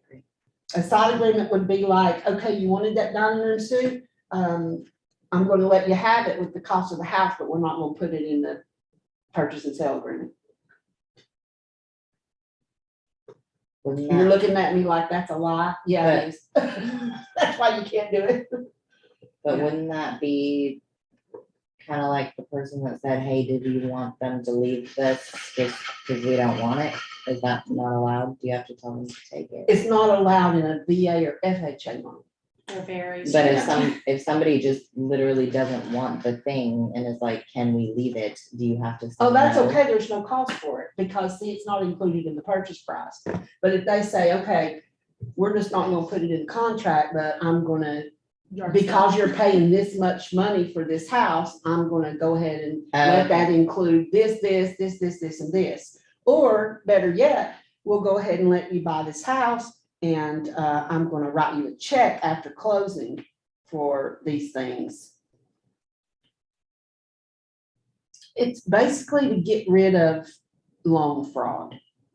And it's hard for So you people that have can't never buy been through anything that. Separately from. No, you can buy a yard sale item, but you can't You write don't me a put it check into back the for contract. something once we've closed.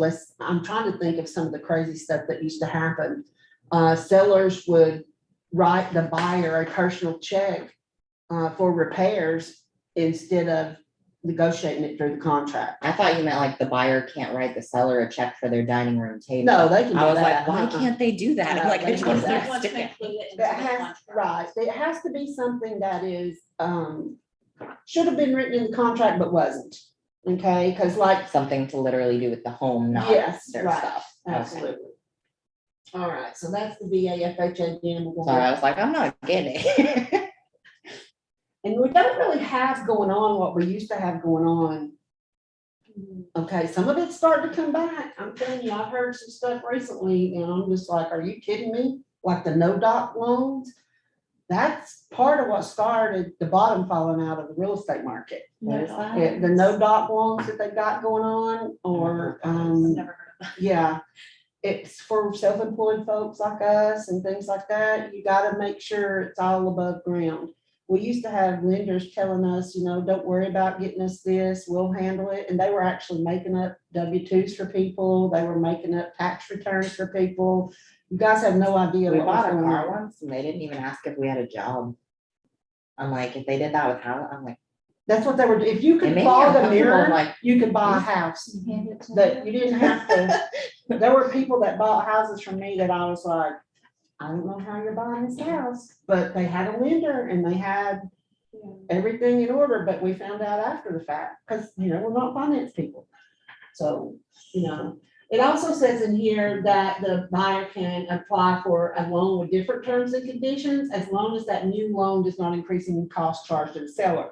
That's why if they're doing conventional or even FHA and they switch to VA, you gotta find out about those non-allowables, because that could increase the cost charged to the seller.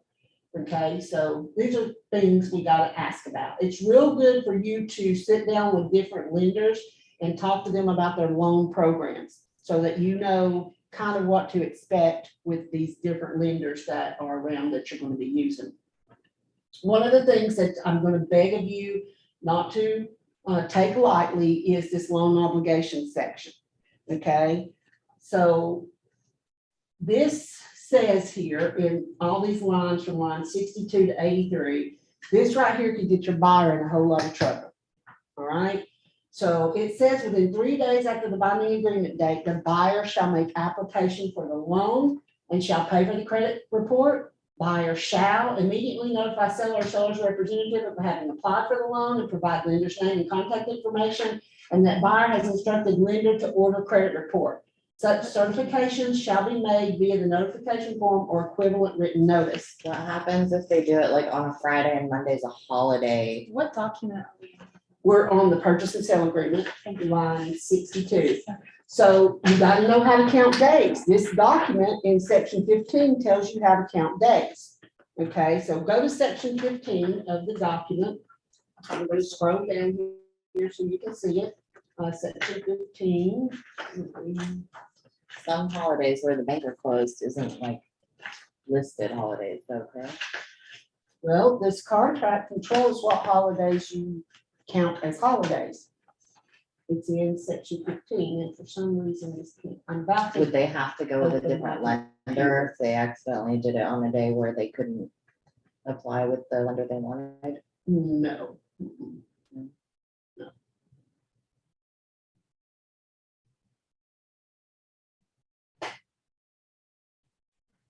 Get down here. So you go to section E, right here under terminology, and section 4, number 4 of section E. The term days used throughout this agreement shall be deemed to be calendar days ending at 11:59 PM local time unless otherwise specified in this agreement, okay? You do not want to change these to business days. You're not an attorney and you could be fined, charged with practicing law if you're not careful. In the state of Tennessee, real estate licensees cannot draft contracts for sale. All they can do is fill in the blanks or the contract forms that have already been drafted by attorneys, okay? So we gotta remember that. So we shouldn't be changing a bunch of stuff in here. There are things you can change, but not that, because that messes up how everything works. Cause all the forms work in accordance with the purchase and sale agreement. That's the way they were set up to do. So local time is determined by the location of the property, which we have to deal with that here, especially in Dayton and Chattanooga areas. You go over the other side of the mountain, you're in central time. So that's what you gotta do there. Then this is very important. In the event of performance deadline other than, so any performance deadline in the entire document, other than the ones that are typed right here, which are the closing date, the date of possession, the completion of repair deadlines, and the offer expiration date, or the time of the offer.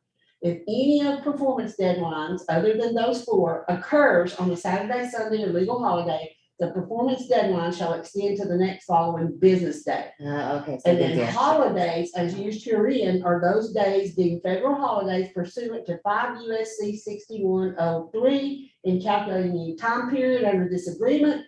The commencement shall be the day following the initial date. So there's 11 holidays in 5 U.S.C. 6103. We're about to come up on some holidays in April, right? Good Friday is not a holiday. Okay, so that's not listed there. Easter is, but that's on a Sunday too, so you don't really even have to worry about that holiday.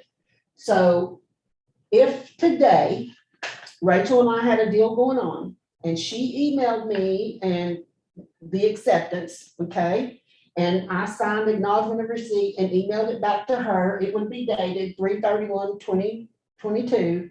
Today is day 0. Always remember that. When you get it, as long as it's before 11:59 p.m., today is day 0. Okay, if she sent it to me at 12:15 tonight, tomorrow, Friday, would be day 0. Okay, so today is day 0. So I start counting. Tomorrow is day 1. That's Friday. Saturday's day 2, and Sunday is day 3 for the 3-day thing we were just talking about. So by 11:59 p.m. on Monday, because that performance deadline fell on a Sunday, it bumps to the next business day. So by 11:59 p.m. on Monday, I have to, let me get back up here to section 2. I have to fill out the notification form. Look at your notification form, and I think it's number 1 on your notification form. It says the buyer's made application for the loan, and this is their lender's name and contact information, right? Now, why in the world do I have to do that? I have to do that so that seller knows that the buyer is moving forward with their loan process. Okay, sellers don't just want to sit back and hope that the buyer's going to close. They want to know that they're closing. Okay, and it says buyer shall. And when you see the word shall in contract, it's not negotiable. It is required. Okay, so that's what it means, and it says right here, and provide notice as required. Okay, so it doesn't matter if you send over a pre-qualification letter with your offer. That does not relieve the buyer from doing these things. Okay, I don't know why people even ask for those things. They're not worth the paper they're written on. Because if you ever read through one, it says they're approved if all this stuff happens like it's supposed to happen, and they told me the truth about everything. They're like, as long as your client's not a liar here, they're like, maybe if Yeah. everything works out, then Right. maybe Yeah, this is valid. So you need to make sure as a buyer's agent that before 11:59 p.m. on that 3rd day, that you are sending this over so the seller feels comfortable and you can move forward. Then there's also a 14-day requirement. Within 14 days, buyer shall warn and represent, which is a legal term, to seller via the notification form or equivalent written notice. And I'm going to tell you, there is no equivalent written notice as Vicard agents that you need to be using. You need to be using the notification form. So let me tell you why. You ever heard of the statute of frauds? I know you have. You passed your real estate license, right? Test. So the statute of frauds in Tennessee says, in order for something to be enforceable against somebody, they have to sign it. And the notification form, the buyers and the sellers have to sign it. So we need to make sure everything's in writing and somebody has signed it so they can't come back on us. Okay, so you've got to do this. Buyer secured evidence of hazard insurance. That's homeowners insurance. That's going to be effective at the closing, and they got to let them know who that is. That they notify the lender of an intent to proceed. A lender cannot move forward with a buyer's loan process unless they sign an intent to proceed. Okay, so when they go make application, the lender executes or creates, they put them in their system and it creates what's known as a loan estimate. You ever seen a loan estimate? You know what that looks like? If you don't, then you need to go to the CFPB's website. You could actually just type into your search engine, know before you owe, and it's going to bring up the CFPB's website. And you should look at that stuff that's on there. There's sample loan estimates, sample closing documents, there's videos on there that lenders are supposed to be using with buyers. And it's good for you to know about that stuff. So they generate that loan estimate, and the buyer under federal law has 10 days to decide if they want to use that lender or not. If you go to the CFPB's website, there's actually a video on there for buyers to watch that will tell them they need to apply with at least 3 lenders before they make a decision to go with one. Most buyers don't do that. I'm just gonna be honest with you, okay? Sorry, I've never had a client that hasn't paid cash. You're lucky then. I've only had a couple, but, I've only closed one. But, so with this, they've got 10 days to decide or something. Is their rate changing with the days the whole time they're waiting to? Okay, so that's what the good faith estimate is. Great question. That lender gives them that good faith estimate, and that lender has to honor what they told them on that good faith estimate for 10 days. But on day 11, it could change. Okay, so Okay. they can. Yeah. So what happens is, here's a for instance, let's say you have a cash buyer and they're going to come in and supposedly pay cash. And then maybe their accountant says, well, you know what? You really need to get a loan. That not tastes good. Sorry. That just reminded me of one of my grandkids. I've said that name before. So that their accountant may say, you know, you really need some tax write-offs. Why don't you take out a loan over here on this house? And maybe they change and they're going to take out some kind of loan. And they are going to, borrow money. I totally forgot what I was going to say now. I'm sorry. That's okay. What was I saying? They're going to change loans. Okay, I didn't know what I'm saying now. So they got 14 days, right, on the contract. Under federal law, if they go, okay, well, I want to see what it's going to cost me for an FHA loan, and they decide that they don't like the rate or whatever for FHA, well, they've got 10 days to decide if they like that or not. And if they don't, let's say on day 7, they call the lender back and go, well, I've changed my mind. I think I want a conventional loan. The lender has to create a loan estimate for the conventional loan, and the 10 days starts all over. So back in 2014 and 15, when we were preparing for all this to take place, National Association of Realtors says we needed to do 45 to 60-day closings because 30 days could go by before that buyer commits to buying a house through a letter of intent to proceed. So the Forms Committee said to the attorneys, please tell us how many days we have to give them, because we don't want to put 30 days right there to cover all of that. And so what the attorney said is you have to give them at least the first 10 days that the federal law gives them. And so we gave 14 days. So they got 14 days to shop their loan. But by that 14th day, they have to tell the seller what they're doing. Okay? And So even if they don't like any of the rates they're given, they still have to pick one because they weren't. if they want to buy that house, they have to pick one. But Yeah. I thought if they didn't get the denial letter that they're still liable for purchase. They are.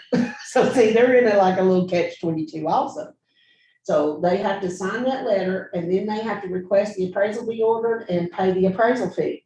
So then you go to your notification form, another one, not the one with the 3-day thing, because they've signed it, you send it over. You fill out another notification form, and they check the boxes that say they've done all this, and the buyer signs it and sends it over.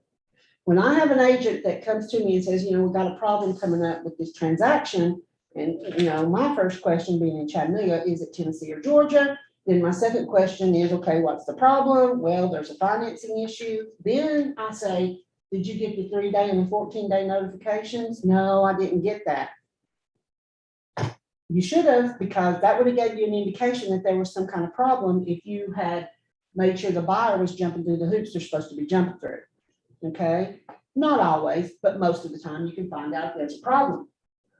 Because down here on line number 80, right down here, okay, it says, should buyer fail to timely comply with section 281 or 282 above and provide notice as required, seller may make written demand for compliance via the notification form or equivalent written notice. If buyer does not furnish the seller the requested documentation within 2 days after such demand for compliance, buyer shall be considered in default and seller's obligation to sell is terminated. What does section 13 of the purchase and sale agreement say will happen when a buyer is in default? So just lose their earnest money? Or- It says they will forfeit their earnest money. That's the first I'm like, thing that are there other happens. bad things? Yeah. Well, they can be sued. It does say that in there too. They can be sued. So when a buyer's in default, the very first thing that happens is they forfeit their earnest money. So we have to help buyers understand this. Mr. and Ms. Buyer, we got to do these things. We have to meet these dates because in section 15 is a subparagraph called time is of the essence. That means when we go under contract, everybody's going to meet their time frames, so the other person can meet their time frames, and this thing's going to roll into closing. So you got to make sure all this stuff is happening, okay? Like there's so many things.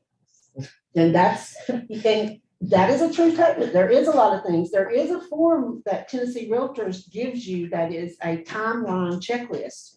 It's like a, I don't know, 708 or 709. It's a 700 series form that you can What is keep that? up with these. I'm sorry. What does that mean?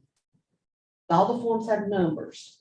You said it's a 700. It's a series? 700 series. It's in the 700 series of the form. So if you're looking, go all the way down to the 700, or better yet, just type in timeline and it's gonna pull it up by the name.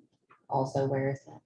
I believe it's loaded into your document. It's in dot loop right now. Okay. Yeah, it's It in dot should, loop. whenever you create a loop, I believe that form Mhm. is already It sh- automatic. I believe it is too. Yeah, yeah. So, these are the things that, this is your job, is keeping up with this stuff, okay? As opposed to some other things we're gonna talk about later.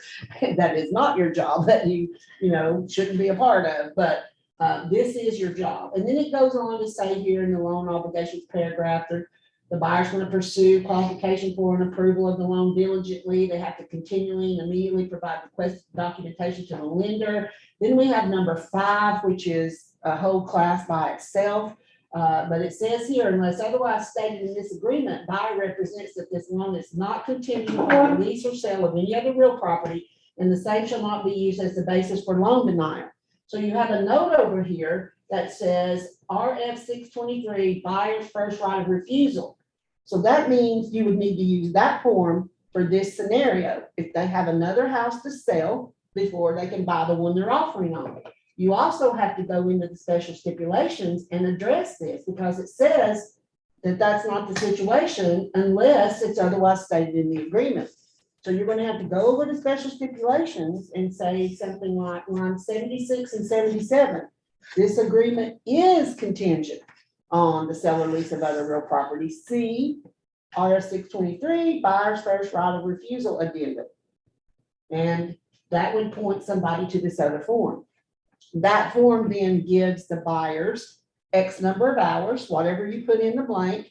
Let's say the seller, if the seller gets another offer, the buyer has X number of hours to remove the contingency on the sale of that house. And we definitely did a class on that, which I will share up in the training, so you can watch that buyer's first right of refusal class, because it's about an hour and a half by itself to train on that class.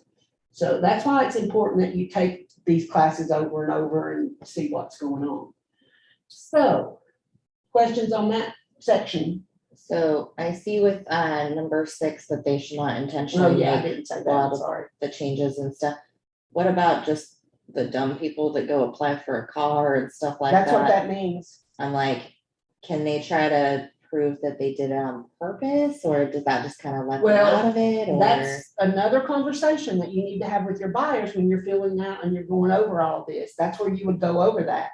Listen, Mr. and Mrs. Buyer, during this time until you close the house, don't take out any credit on anything, don't sign for anything for anybody else. You need to keep your financial situation where it is. Okay? This is up to us to talk to them. truthfully, the lenders should be doing that too, but it all falls in our lap. Okay, and these are our cues. The things in this document are our cues to talk to the people we're working with about all these different scenarios. And I'm gonna be honest, a lot of real estate agents don't do it. You'll see that there's buyers and sellers that will say, I didn't know that was in there. Even though they signed it, they'll say, I didn't know it was in there.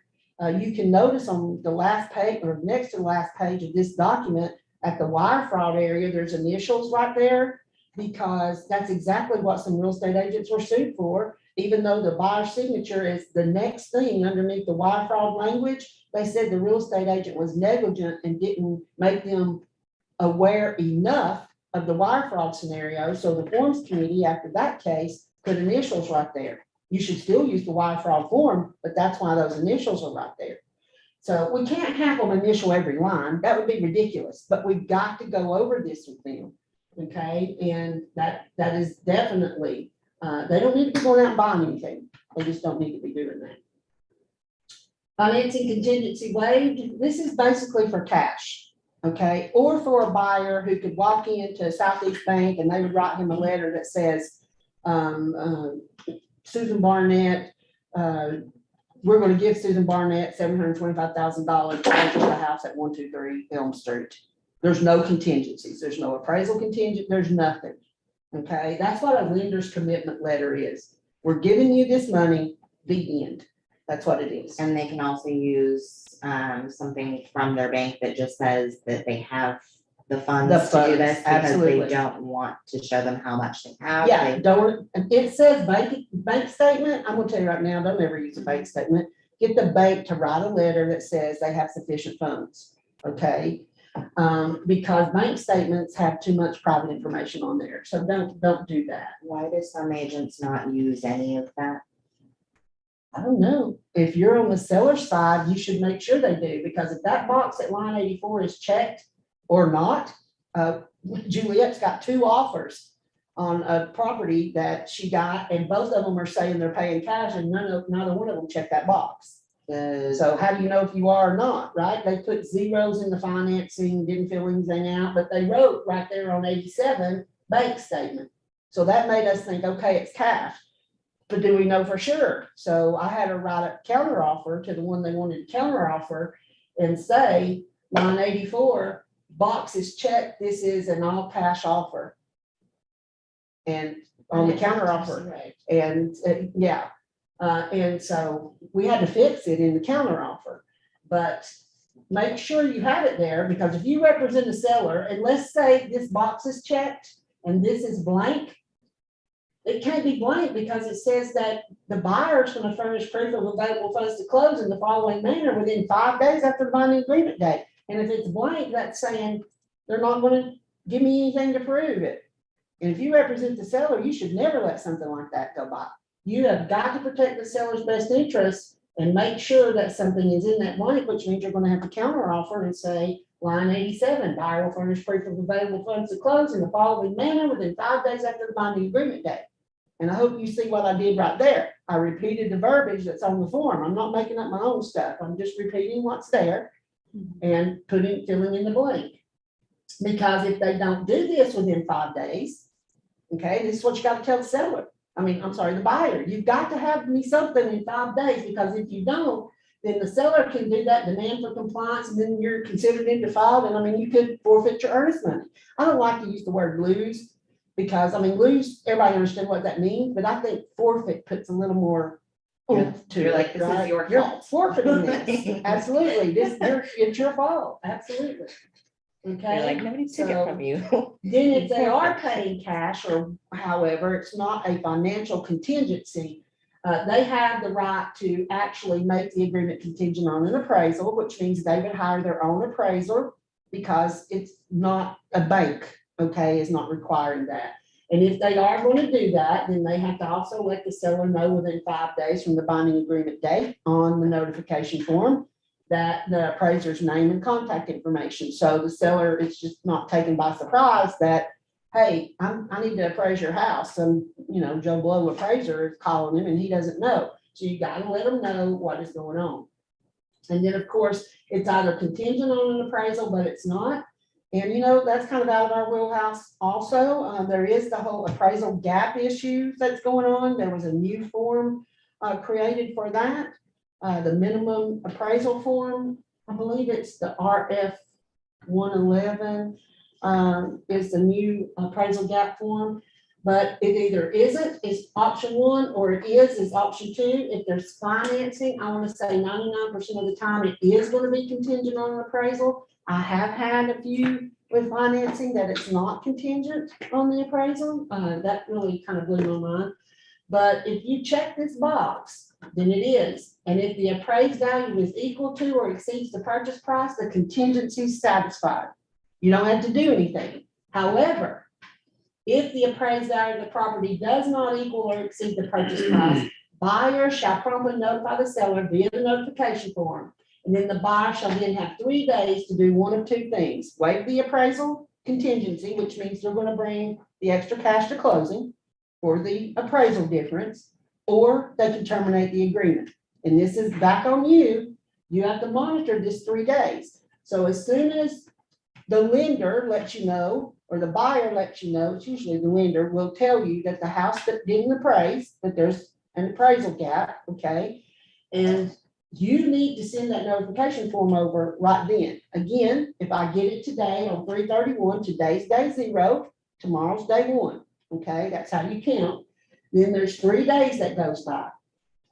And I'm gonna tell you, if you represent that buyer and they don't have the cash to make up that difference, and the seller is not willing to budge on the price at all, you need to terminate that agreement before 11:59 PM of that 3rd day.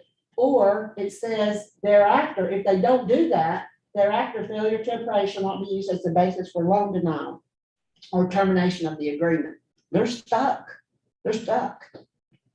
Okay? I would say if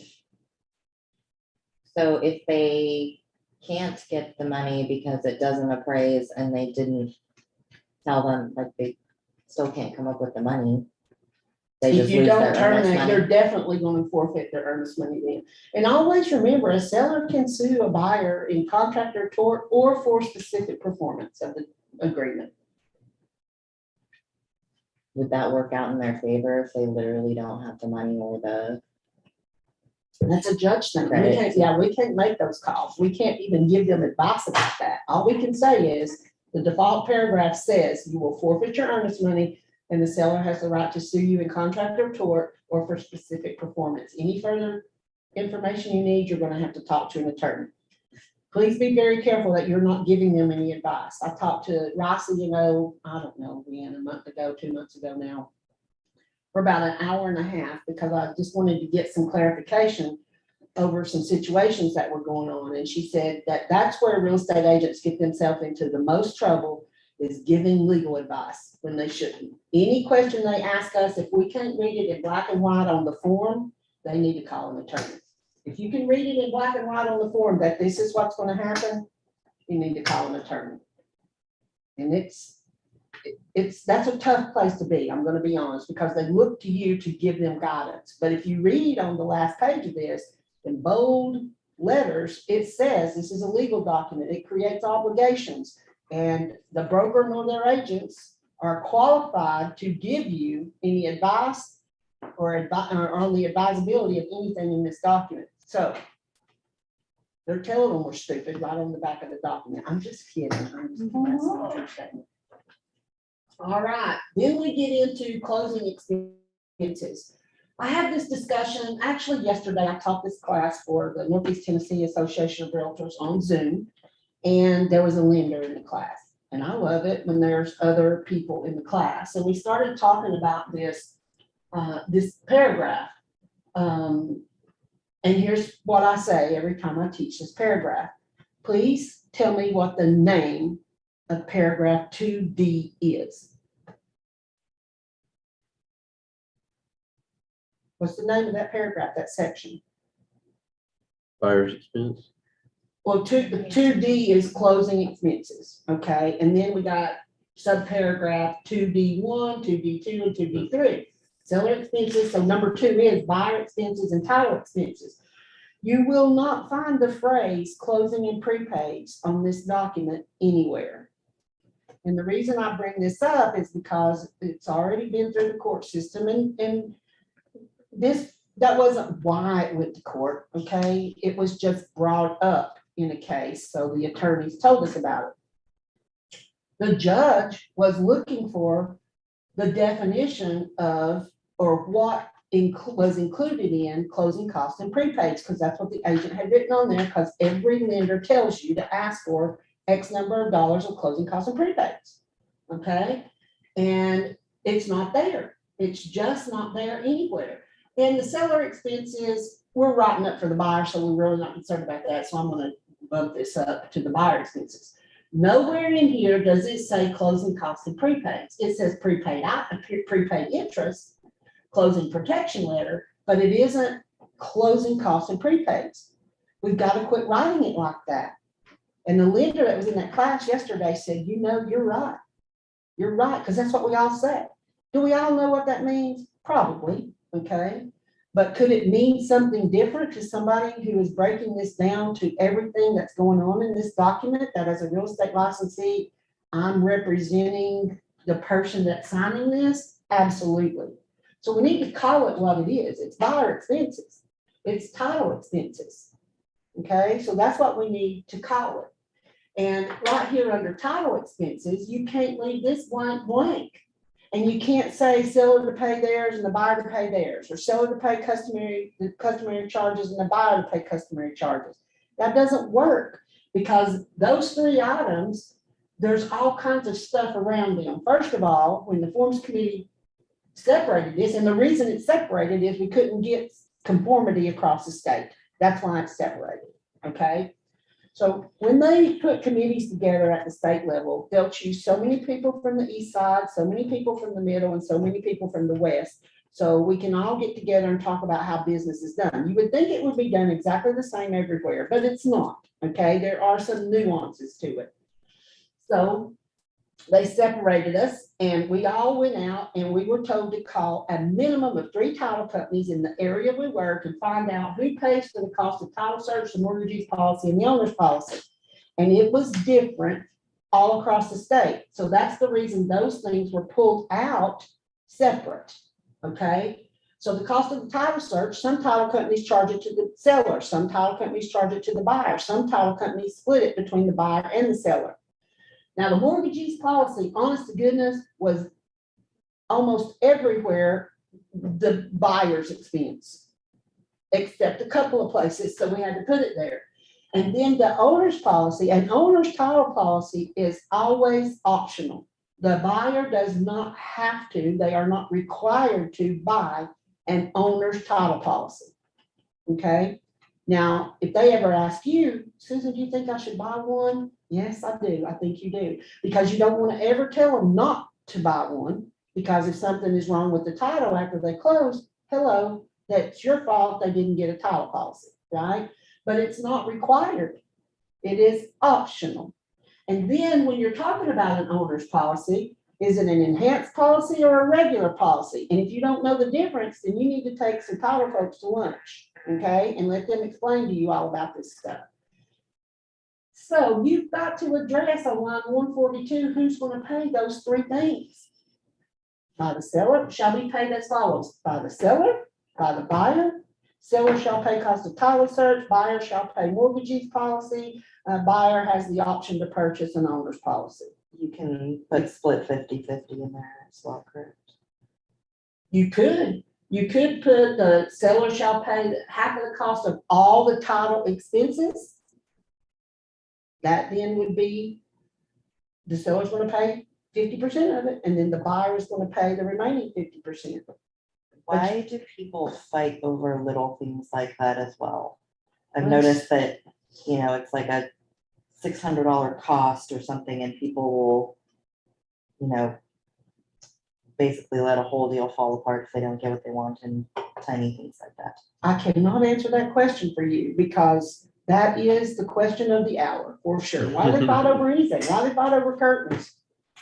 Why do they fight over refrigerators? I mean, why? There is no rhyme or reason to it. You know, and the thing that happens too is real estate agents will get really involved in this and they'll try to start making decisions or advising buyers and sellers to make decisions as if it was their house they were selling or buying. The truth of the matter is you need to stay out of it. They're gonna ask you for advice. Can you give them advice? Sure, you can. But then the final question is, do you really want to lose this whole transaction over $300, the cost of a title search? It's probably not even that much with a bunch of the title companies. The policies cost more money than that. But I mean, truly, do you want to lose it over that much money? Especially in this market, Mr. Seller, the price of your house has tripled since you bought it last year. I mean, you know, what's the purpose behind that? Is it just to get your way? One of the things you need to do in this business is take a negotiation class. How many of you have taken any type of formal negotiation class? Where would you find one? Oh, they're offered all the time, all over the Like place. a real estate specific one? Yes, Would that yes. just be like CE? Yeah, BCE. And there's designations. You can get the certified expert or certified negotiation expert or something like that, a CNE or something like that. There's negotiation classes. I mean, we all, if you got kids, you negotiate, right? You got to negotiate with them to put on something you want them to be seen in public in or whatever, but that's not real estate negotiations. There's 5 styles of negotiation. And I challenge you to find out what those 5 styles of negotiation are, figure out where you fit in. Okay, I used to be one style and now I'm not, because it ain't worth it. And the whole thing is the compromising is a pretty good style. Everybody gives something up, okay? That's what makes a contract happen. If you've got somebody that is stuck in their way and I want this way, it's gonna be, you're gonna come to deadlock. They call that deadlock. You're gonna get to deadlock and you don't wanna be in deadlock. Everybody needs to give up a little bit of something, even in the seller's market right now. It needs to happen. I posted a picture in my Get Your Learn On group the other day that I'm now going to be using in a couple of my classes. And it's a picture that shows some soldiers fighting because I don't know if you've tried, but I've tried. I can't get a seller to accept a VA loan these days. I have a veteran, I sold his house. He took a job in Kuwait because he couldn't buy a house because nobody would accept a VA loan. And under the Fair Housing rules, depending upon how that is handled, veterans are not a federally protected class. However, there are ways they can file complaints about that. And when I saw that meme the other day that it said something about, Mr. Seller, you should consider my VA loan because this is my down payment. It's them fighting in a war scene. I agree with that 100%. I think they should not be doing that. I think that the truth of the matter is the government should reward sellers for selling to veterans, in my opinion, but they don't do that. But you've got to absolutely put what you want to happen right here on line 142. Now, this section again is entitled closing expenses, okay? So when you get down here to line 144, where it says not all of the above items, we had some people like, what are they talking about? So we put in parentheses what we're talking about. The above items, seller expenses, buyer expenses, and title expenses are applicable to every transaction and may be modified as follows. If you're going to ask the seller to contribute to the buyer's expenses, here's where you do it at. You know, read the form. That's what it says. Okay. Some example language you have on here: seller shall pay buyer expenses and title expenses not to exceed whatever amount the lender is telling you. So when the lender tells you, Susan, the buyer needs the seller to ask for $6,500. My next question to the lender is, Mr. and Ms. Lender, does that include all the title expenses on the purchase and sale agreement? That's the cost of the title search, and mortgagee policy, and the owner's policy. And if it includes an owner's policy, are you quoting a price for an enhanced policy or a regular policy? Truth is, most of them quote enhanced policies these days because they're hoping that's what they're more expensive, so they just want to cover that cost. So you got to ask that question. And if it does, which most of the time these days it does, then that $6,500, you would write that right there, that example language on line 146. And then up there on line 142, you could write to see lines 146 and 147. But if you write see lines 146 and 147 up there on line 142, you still have to address the title expenses down here on 146 and 147. So don't forget to do that. And please don't write seller to pay theirs and buyer to pay theirs or anything like that. That just don't make sense. Don't do that. All Do we right, also have to put those non-negotiables on that line as well, or the non-allowables. yes? You would need to write in there well, that's a question for the lender. When you tell me this much cost, does that include non-allowables? Okay? Because the truth is, all the non-allowables are listed right here under the buyer expenses. And so if they're needing that paid, right, because they will, then that amount should include all that. The non-allowables end up being some of those fees that you see listed in that paragraph, that particular loan program says the buyer can't pay on their own.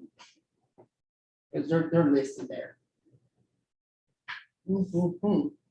Then under lines 148 through 151, closing agency for the buyer and contact information. This is a CYA for us as real estate agents, another CYA for wire fraud. Don't just put the name of the title company there, okay? Put the title company name, their phone number, and if you got somebody they need to talk to there that you use all the time, put their name, maybe even their email, so that, and you explain to them, this is here so that you've got this information. So if you get an email from them, you're gonna need to pick up the phone and call them at this number. Don't call the number in the email, because those hackers, those criminals, will put a number and have somebody there waiting to answer that phone to act like that title company if the seller calls the number in the email. Okay, so be very careful with that. Anything else on that?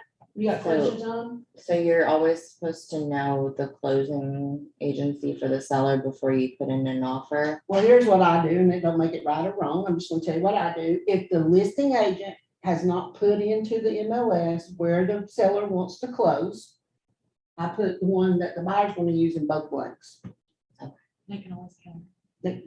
You can change that. That's not a big deal. And the only time a seller can require per section 9 of RESPA, can require a buyer to close at any particular title company is when they are paying all title expenses.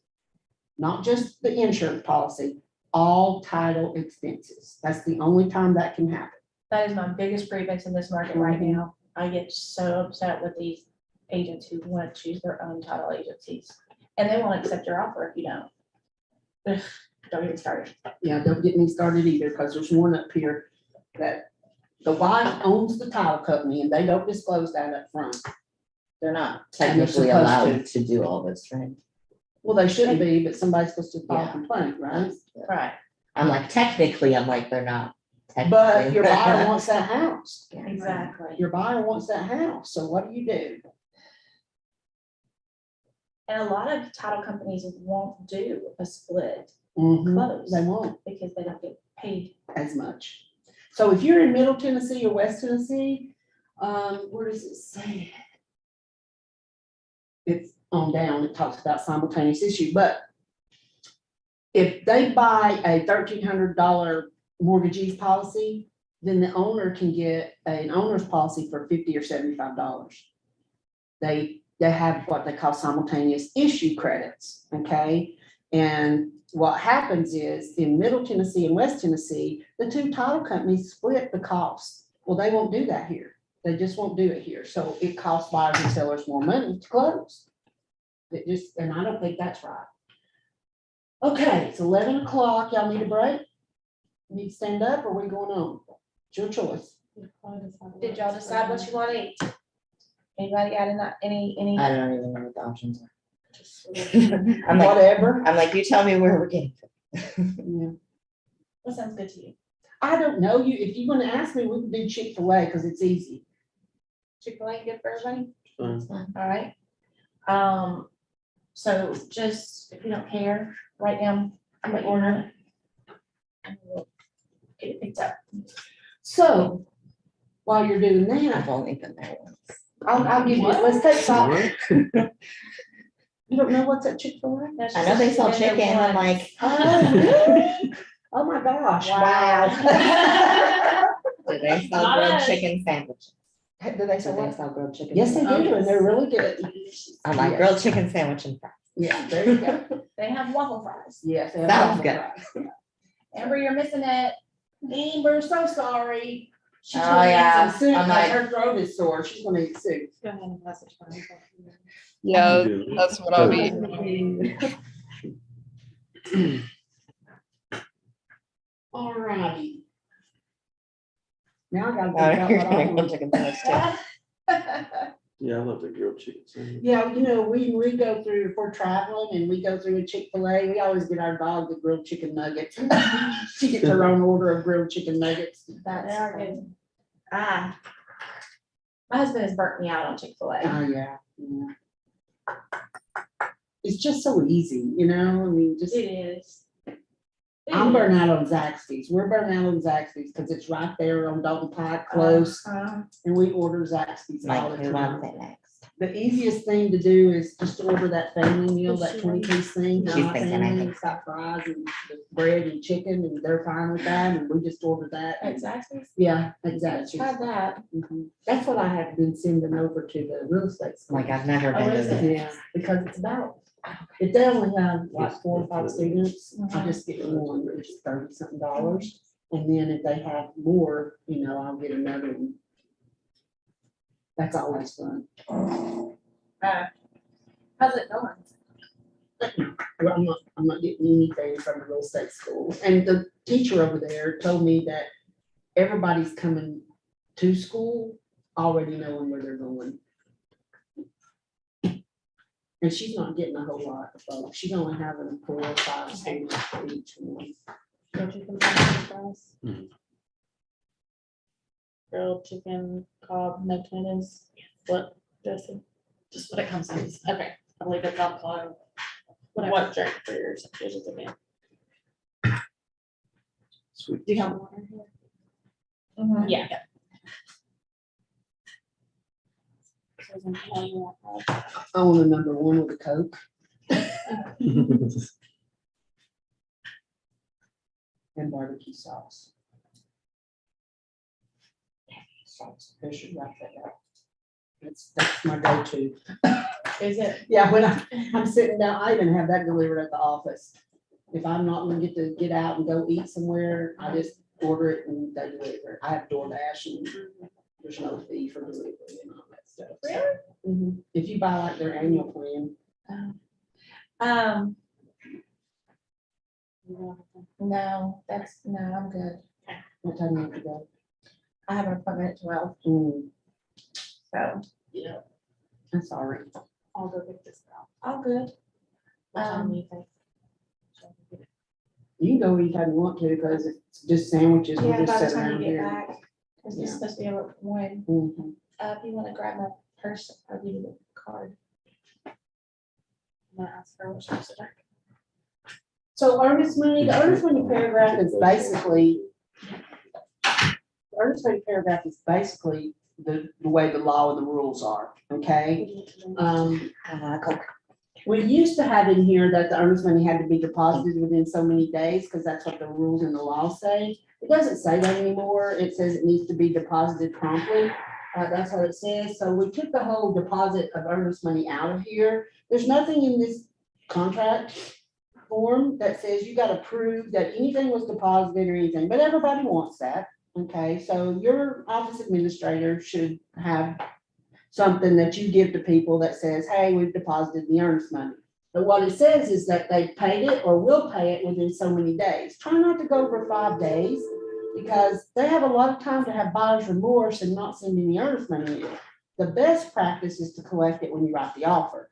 But again, that don't always happen. I mean, when the offer's accepted, No, when you write the offer. I thought Todd wanted us to get an accepted offer before we collect the earnest money. Oh, well, I do that right the opposite in the Chattanooga market. Say that again. But Todd wants it to be an accepted offer before you collect the earnest That money. was what I was told, but that was also, I'll try and I collect it at started my there. buyer's consultation Yeah, before you're we ever right. start. Really? We- really? Yeah, and then we'll just, Did you Submit just it to hang their on to name it and it for sends every the other account. offer? Really? it's there, it's out of the way.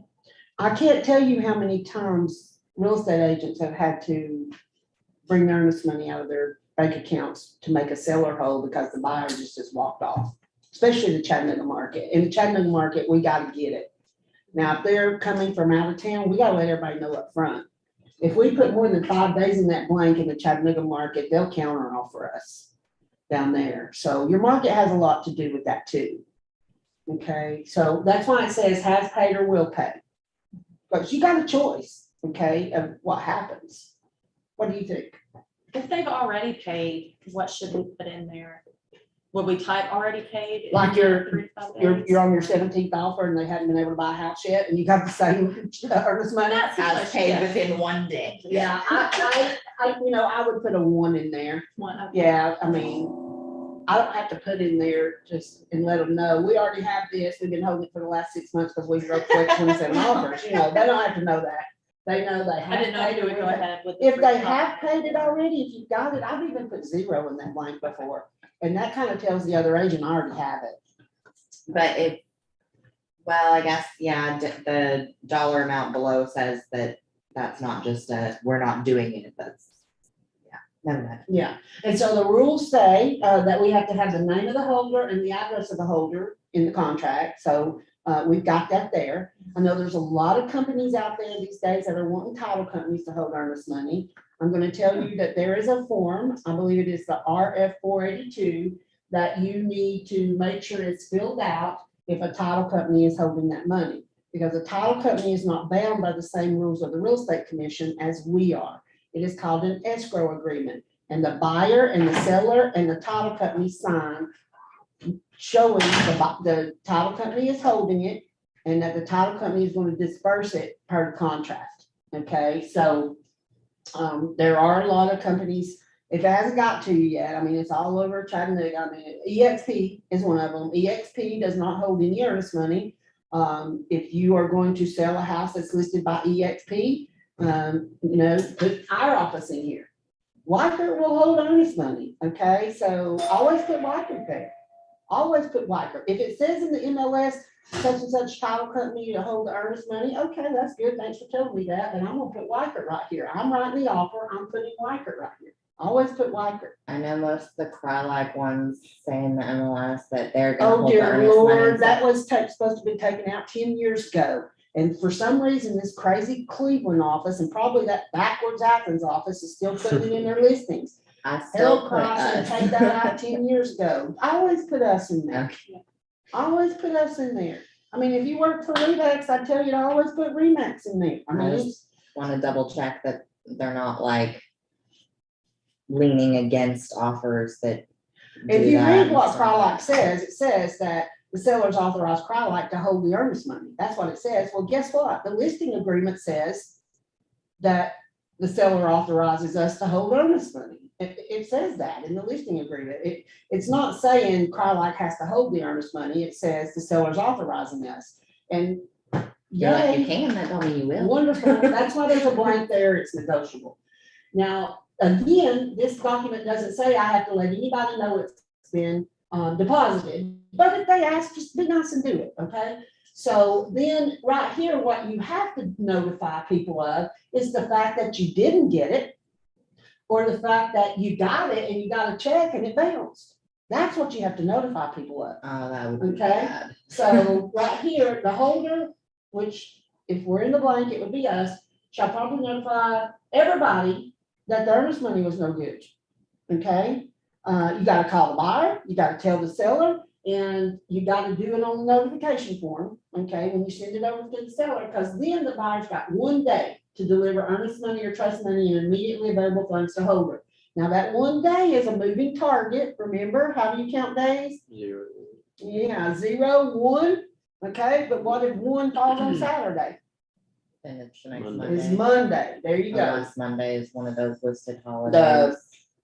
You've got Memorial Day, you've got Labor Day, and what is that, Columbus Day or something that falls on a Monday too? There's 2 or 3 that fall on Mondays, so that's it. And like at this point, they're making up holidays and like you gotta just Yeah, no, make it's sure to gotta be read part which of- ones It's gotta be are part of right that there. statute, absolutely. And then this whole handling of earnest money, this is per Trek Rule 1260-02-09. If they're gonna argue about earnest money, the first thing I tell them is if we can't come to a conclusion about this, a broker can make a reasonable interpretation of the agreement. I won't ever make a reasonable interpretation of the agreement unless the agreement says, if this happens, somebody gets the earnest money. If it says that, I can make a reasonable interpretation. Otherwise, we're going to interplead it. And it costs about $400 to file an interpleader. So if they've got $500 worth of earnest money, it's not worth filing an interpleader. Because that right there says that the prevailing party in the interpleader action, right here, line 178, shall be entitled to collect from the other party the cost and expenses reimbursed the holder for interpleading. Guys, it's $500. We're gonna argue about it. I'm gonna tell you right now. If we're gonna argue about it, if nobody wants to sign and say, yeah, we're gonna get earnest money, then we're gonna interplead it. That's what we're gonna do. Can they split the earnest money instead of doing that? They can, if that's what they wanna do, and the RF If four it, like, eighty-one, comes down to that. they could split the earnest money. That's on that form, the RF 481 form, it's on there. That's the earnest money disbursement form. Closings, this paragraph is pretty easy, special assessments, warranties transfer. The rule 6213-312, number 9, I got it written right here, it's a statute, it's not a rule, I'm sorry, it's a law.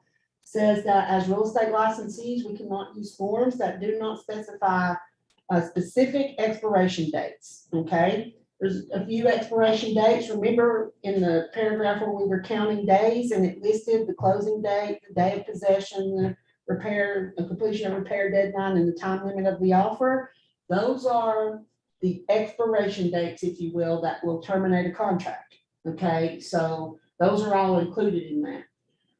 The forms more than 12 years ago used to say we'll close on or before some day or term, and the real estate commission told the forms committee, you got to remove that because that is not a definite termination date. So we took that language out. I can't tell you how many people out there still think it says that it'll close on or before, or they'll write it in special steps. Don't do that. Just fill out the blanks, okay? And it says here that you'll close on an earlier date as agreed in writing, or if you need to extend the date, it's got to be agreed to by the parties in writing via the closing date and possession date amendment, which right here is the RF 657. That's the number of the form, okay? Possession, I'm going to tell you right now, up here where it says this transaction shall be closed, and closed is in parentheses with a capital C. That means that it's defined in the document, and it is defined by evidence, by delivery of warranty deed and payment of purchase price. That is the closing, okay? We had to do that because I personally, y'all know where Delano is, right? I sold a couple, a little house up in Delano. Honest to goodness, I think they paid $34,000 for it. We closed down at Cleveland Abstract and Title on a Friday afternoon. We had what was known as a dry closing. Nothing was exchanged hands. No monies was exchanged, okay? So they had their junk in their pickup truck. They drove up to Delano, dropped the load off. The house did not have central heat and air. They had electric heaters in the house. You might not know what those are because nobody hardly uses those anymore, but they were electric heaters. They went back to their apartment to get another load of stuff. They went back to Delano, and the house was fully engulfed in flames. It burned to the ground because Delano has a volunteer fire department, okay? They had a foundation on a lot worth about $6,000. And Monday morning, they had a mortgage that was funded, and they owned a house, but they didn't really own a house. And that was before we had to get homeowners insurance in place by a certain time and all that stuff. And so I didn't find out that the house had burned down till like the next Friday. They didn't call me. I didn't know what to do. On Monday, I went by the title company. I picked up my checks. Everything was good as far as I knew. And then I found out their house had burned down. And then I found out that the insurance company that they had chosen said, well, it didn't close on Friday. So your stuff and the house, we're not covering it. It didn't close because the payment price hadn't been paid. And then the seller's insurance company said, oh, well, it closed. It closed on Friday, so we're not paying for it. So here's that little couple, their very first house burns to the ground. They moved out of their apartment. Half of their stuff is burned up. They were able to get their apartment back, and yet they had a mortgage payment. So now they had a mortgage payment and an apartment payment, And the insurance companies who make all the money in the world were fighting each other for over 5 years about who was gonna pay this 30-something thousand dollars. Those poor kids had to file bankruptcy because they couldn't afford a house payment and an apartment payment. I've never heard one word from them since this. They would never return my calls. I mean, they blamed me. Because I was the real estate agent that was supposed to advise them about this, because we did not have these definitions in here of what a closing is and what needs to happen in our old contracts. So I went on the form, I was on the forms committee, and I went and I said, we gotta do something. This can't happen to consumers. That's when this definition was put in here, okay? And that's when the real estate commission let us put possession of the properties to be given at closing as evidence by and delivery of the warranty deed, which is the same definition there, and payment of purchase price.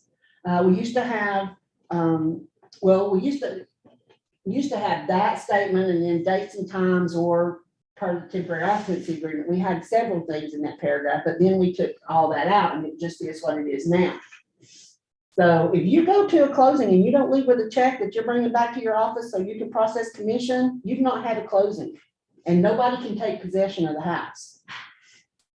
Be careful with that, okay? Because that's happening again. The worst days for you to close are on Mondays and Fridays. The very worst days. Try your best to never put a Monday and Friday as a closing day. And if it's near a holiday, oh my Lord, help us all. Don't do that, okay? Extend that closing date out. If you're writing up an offer, once November gets here and you start writing up offers, you need to give yourself longer to close because everybody takes time off during those days. Lenders do, title companies do, appraisers do. It's going to be an extended closing date. Okay. And check your calendars and make sure you didn't drop it on a weekend Yes. or a holiday, because there's just another document you're gonna have to fill out. With something like that, they wouldn't look at like who the deed was titled to on that day and The then, deed wasn't changed yet. It didn't close. so It was a draw closing. I've never heard of dry closing Yeah. before now, so I'm like, Yeah, I'm well, like- it happens. It It's still happening a lot. happens. or am I- Today it yeah. happens. And then in 2005, Tennessee defined what good funds were. Okay, so Regions Bank used to be AmSouth, and it was something before it was AmSouth, but when in 2005, when they defined what good funds were in Tennessee, we had a problem because AmSouth did a lot of loaning money here in Bradley County, all around. And AmSouth's home office, where the money was going to come from, was in the central time zone, and we're in the eastern time zone. And according to the way that law read, things had to take place within so many hours of paperwork being signed, and there was a huge problem with that. We didn't always wire money, just so you know. And so there was a huge problem. There's been all kinds of problems that we've worked our way through to get what we have today on these documents. But you've got to put a date in here. And you probably learned in pre-licensing, real estate taxes and rents and all that stuff is going to be prorated through the day of closing, okay? Rollback taxes, if there's any, are going to be paid by the seller. The green belt classifications in 99.9% of the green belt classifications, it's going to be 15 acres or more, okay? There could be a caveat or two, but I don't think you ever need to worry about that. So if you're selling a property that is not 15 acres, you probably don't have to worry about green belt, so you don't check a box. You just leave those 2 boxes unchecked. Special assessments. When we first put this in the form, it was special assessments can be assigned from a municipality, from a city, like the city of Cleveland could assess to property owners along a street a special assessment of monies to put sidewalks in or lights on the sidewalks and things like that. But now it has moved over into homeowners associations and things like that where special assessments are coming in. So you're going to have to ask about that. But it's supposed to be paid by the seller at or prior to closing unless you write something in that blank. Now, I'm just one of those crazy people that want to put something in the blank, and I always just write right here, as per lines 209 and 210. I don't want to put NA because I don't know if there's any special assessments at the time I'm writing the offer up. I have no idea. They'll figure that out as we get into the title work. So I always just write as stated on lines 209 through 211. I don't put MA there because that would mean it was not applicable, and it could be applicable toward the end. Then we get into the warranties and transfer. The seller, at the option of the buyer and at the buyer's expense, can transfer any warranties they have on their appliances or termite warranties or any of that stuff. The buyer's gonna have to pay if there's a cost to transfer that. So you gotta tell the buyer that. And the association fees, if there's some transfer fees in the homeowners association or the condo association, then the buyer's responsible for those fees too. You gotta let them know they're responsible for these fees. Because on top of any closing costs that's happening over here on the lending side, they may have some additional expenses if there's a homeowners or a condominium association. So you need to make sure that they understand that it's gonna be at their cost, okay? Then we get to section 5, title and conveyance. The seller in the listing agreement says they're going to sell property that has good and marketable title by general warranty deed. After having all those foreclosures, there's a lot of properties out there that don't have a general warranty deed. They have a special warranty deed, okay? If the title company has issued or will issue title insurance on it, there's nothing to worry about if it's special warranty or general warranty, okay? Quitclaim deed, on the other hand, that's something you need to worry about, okay? A lot of title companies won't close a property that has a quitclaim deed. I'm actually going through that right now. So an investment property, the title company says, yeah, we're not closing that. It was a quitclaim deed and we don't know why. It was a quitclaim deed. They can't nobody tell why it was a quitclaim deed. It's a lot that somebody's trying to buy to add to their property, so nobody will build right there, and they can't find anything about it. And the quitclaim deed doesn't have to specify. It just says, if I did have some rights to this, I might or I might not, and if I did, I'm gonna give them to you. So they won't issue title insurance on it. They just won't do anything with it right now. I mean, it's to the point that the buyer and the seller are about to get together and the buyer's gonna hand him a check and write something down on a piece of paper that says, this lot belongs to you now. And I mean, who knows if that would ever hold up in court. We're trying to figure it out. Just never sell it. Who knows? Who knows? But anyway, when you're doing the closing, then the seller is going to pass that property subject to any zoning that's out there. How many times do you look up zoning on a property and you write an offer? Let me think. Never? I have We trouble don't, right? figuring out exact zoning and sometimes. Pick up the phone and call somebody and let them tell you. Oh, The zoning commission. I'm on the zoning appeals board here in Bradley County. You can call them and talk to Teresa down there and they'll help you figure that out. But then if they say, oh, it's R1, well, what is R1? Then you gotta go to another department to figure out R1. Teresa will probably tell you. Best just to walk in down there because answering the phone, that phone rings off. are you talking about somewhere down here? Yeah, you would have it up where you're at too. You're gonna have. I'm like, I'm right where there's like 3 or 4 different counties. Yeah, you're gonna, well, it depends on where the property's located. You're gonna have to go to the county or the city, depending on that, their zoning, and figure out all that stuff. The best thing to do is let the buyer figure it out. Because if you read the RF 304, the disclaimer notice, it says they're gonna figure all that stuff out for themselves. Best to let them go get stuff, okay? If it's a house in a subdivision, you don't gotta worry about the zoning.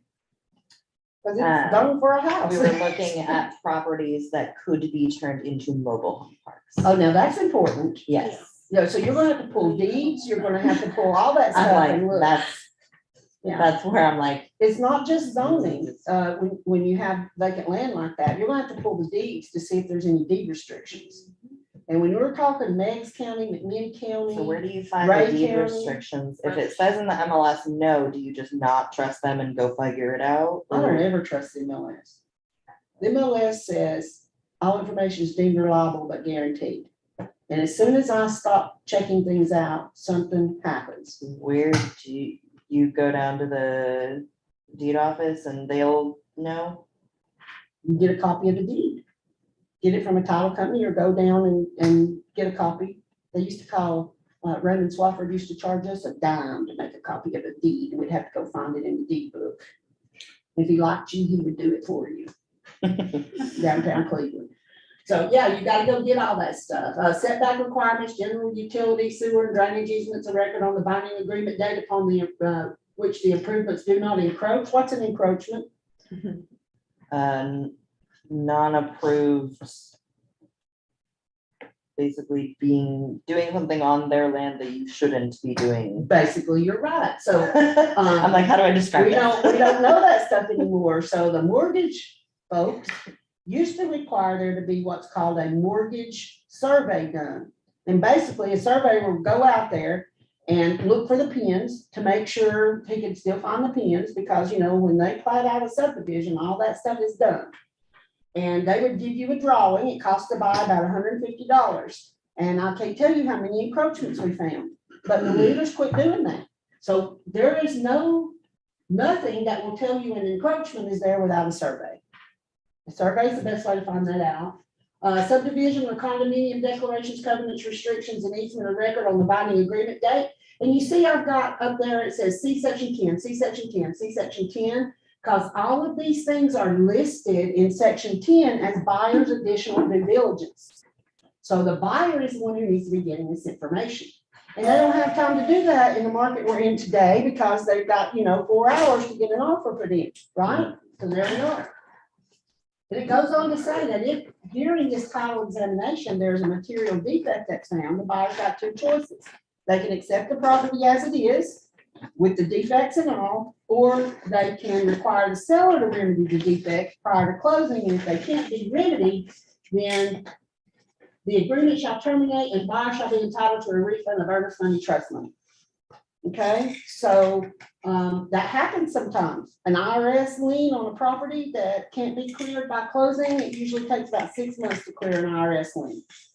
There have been times in the past when I was working just Bradley, Polk, Meigs, McMinn County, that every property I listed, I asked the seller to go ahead and have an initial title search done so we would know if there were any material defects. Cost them, I don't know, $150, but we would know, because I had one that had a tax lien on it in the past that belonged to the previous owner. Didn't even belong to the current owner. It wasn't missed in the title search. It was absolutely crazy. At the time this seller was downtown closing this loan, the IRS was at the courthouse filing the lien. And we only found that out after everybody hired an attorney. That's how we found that out. So it's important that they get clear title. Make sure that they understand that. So with something like that, does that also come down to timestamps? It does. That's exactly what happened. It does. All right, y'all go wash your hands. Lunch is ready. So wash your hands. Ashley, I am so sorry. That's okay. I didn't know if you would know if I was coming. I did. not know. That's okay. I'm not surprised.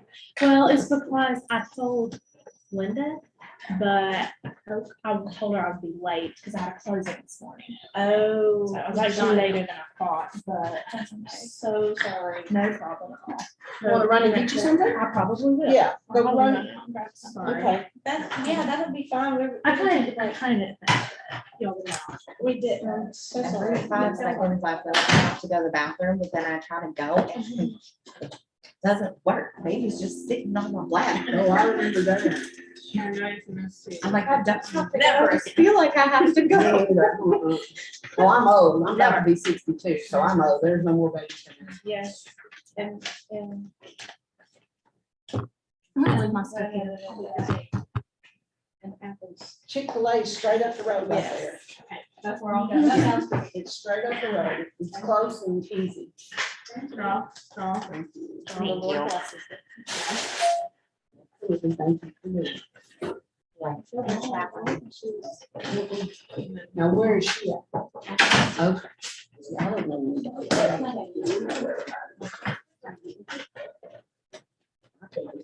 I feel like Athens and Decatur is one of the I same. ain't saying. I feel like Athens Yeah. and Decatur is just one of the same. Terry said, hey. I don't even feel like we have an office with Decatur.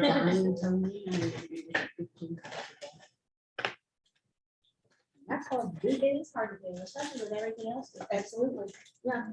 And I feel guilty if I don't, you know? I know. I'm using MailChimp. That Slide broadcast. So I sent slide broadcast. So No. like I sent out a MailChimp flyer on Monday. And so I'll do a slide broadcast announcement that will go out hopefully this afternoon or this evening. That says, hey, have you got my flyer? It's Susan here. I'm just trying to stay in touch. I'd love to talk to you. Okay, they forget what they- I already gave you this one. But then it, Email, I'm having a lot of Chick-fil-A. emails and Here's a lot of one. phone calls coming back from that. So they'll call. I think that's what comes with the sandwich. It tastes just like Chick-fil-A. so it's gonna be good. Oh, really? Really? Yeah. Well, I should have put you probably last week. Did I write you a copy of it? No. I'm trying to get myself together for the next time I get a copy. I don't know if they put the mayonnaise on here. I think they did. You're like, here's the mayonnaise. And this my barbecue. Yeah, you But she's got food, I mean, you know. So like, no, anything. So that's a good opportunity. She was going Tuesday. Do you need mayonnaise? What? Oh, yeah. Nope. Then, right? Huh? You need mayonnaise? Sure, yeah. I'm like, I think that's for a sandwich. Oh, wait, she did. There's email me and she said she was going, they wanted the most they could and another one. Mayonnaise like or. that. Yeah, that's why I wanted Yeah, I to ask don't know. that. I know. Sorry, I found on my. notes. Well, I told him, I said, look. No, that's here's the fine. question you asked me. How much you think you need in your pocket for this? And he said, but when you know, you gotta prove it. Exactly. There's other people having to do that. Make it work. I know, That's I what won't take told it him. off. I said, if you have any questions, you call me. So easy to pull off. Yeah. Like salads, Yeah. sometimes you don't know if they're gonna be like the full little tomatoes, that's easy to pick off, or if they're gonna be chopped and just like. contaminated the whole thing, I'm gonna take off. I don't like onions or tomatoes or most things, so I'm like, only mayonnaise.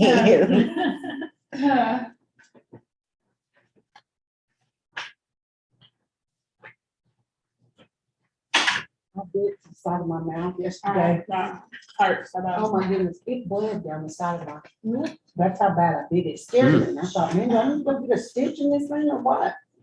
I was biting a bagel and I guess I just both, really hard. You know, bagels are, actually it was a leftover bagel from sales meeting on Tuesday.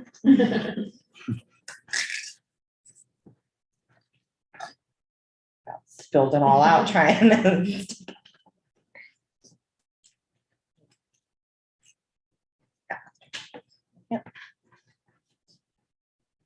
It's got one, Mustard. that you can't touch it. I'll bet you I can taste it.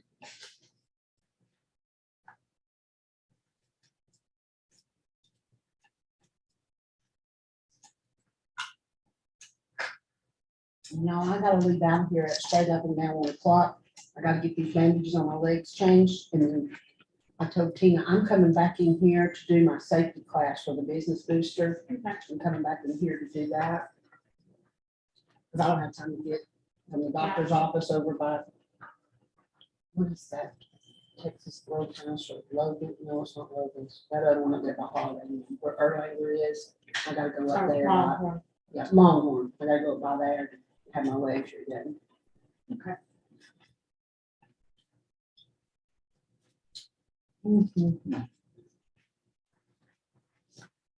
I got some good closings coming up.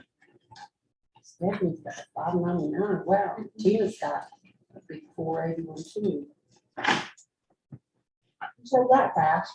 Did you, Frontage Road, did you have the open house and do it like you were talking about you were gonna do, and it worked? Well, we already had most of the offers in before The open house. the open house, but I still have the open house. Oh, Well, actually, we had several people that came to the open house that made the offers. One came back and decided not to make the offer. no. The driveway. Could someone possibly send out the link for the 2 o'clock meeting in an email? It's on my Wiper. I'm gonna be driving and I'll be using my phone, not You wanna laptop do all for that? it. Yeah, Yes, we can do that too for you. I'm not sure how to get the link. It's a from- safety class, is what it is.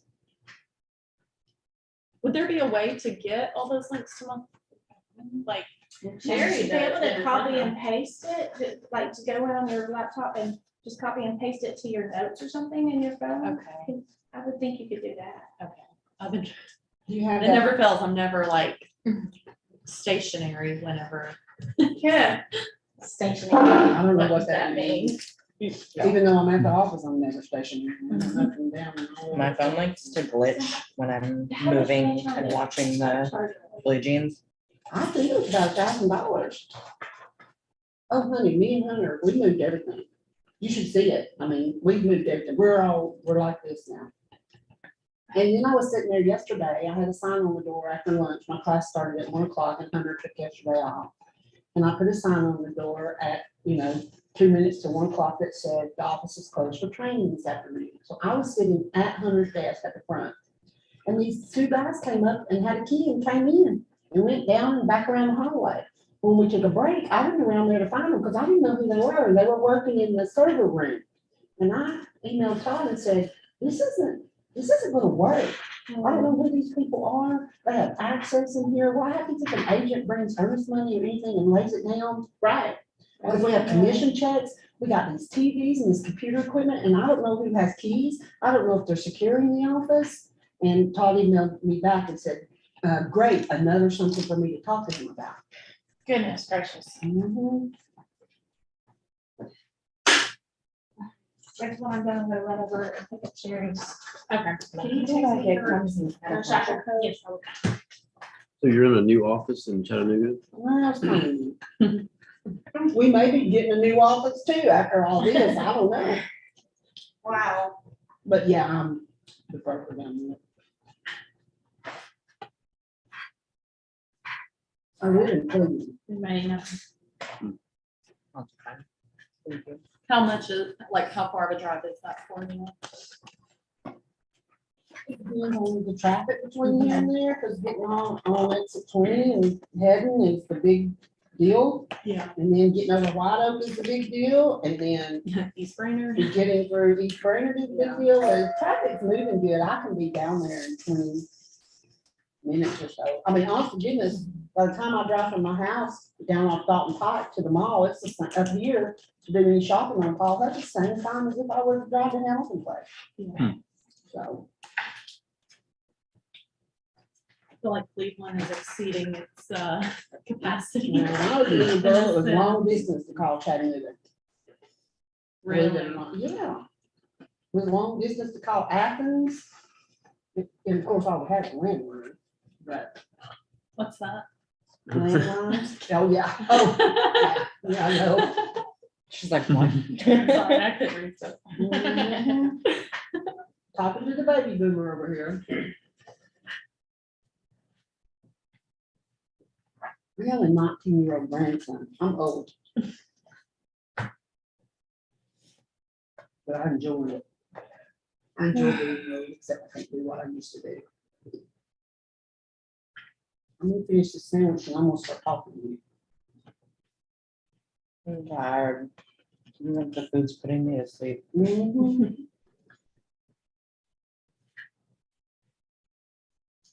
Thank you guys for lunch. This is what God wants. So every month there'll be a class in here for forms. In person, he wants to be in person. I feel like it's just so much that I need to see it like as many Multiple times as times. possible, because my brain only retains part of it.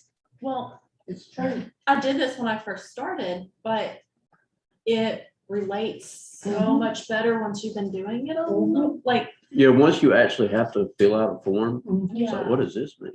When I did it the first time, Or after like, you've done a couple it and then said, you come back. and like we were trained to okay, write this like makes sense, in, like you can just. as seen relate, on, I guess that's the word. Yeah, I Next filled out my date. first, but you're first saying sale like, agreement nope, put that. last Don't week. put that. No, Just making an offer.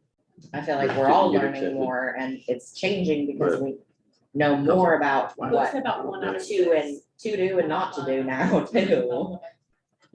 And see, there could be a court case tomorrow that would change the way Fire we're doing service out something. of it, they just Yeah. use it until they get it. If somebody goes to court over something, the court Really think committee, you can get it. Gypsy Realtors could put out information that says, hey, you need to do this different because this didn't work in court.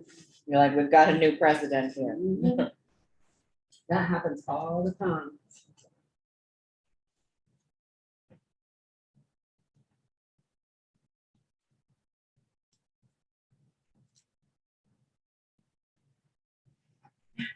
We didn't even have a wire fraud form until 2018. And we found out about that court case. We were at the forms committee meeting. And the TAR, Tennessee Realtors attorney came in and said, okay, we have a court case, we need to do something. Like, everybody sit down, we're going over this. Yeah, we had to stay that day and create that form, and it was put out the next day. We had to create it, it was emailed to all real estate agents, and then it was on transaction desk, they put it out, they put it right out.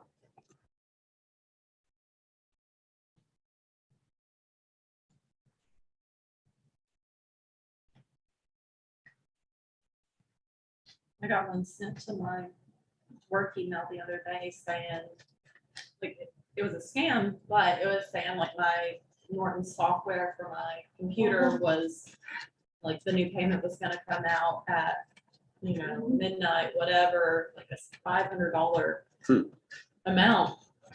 Looked legit, but I knew it wasn't, so I called the number and like, didn't even get like an answering service. It was just someone picked up straight away. And it's like, okay, there we go. I was like, is this Windows?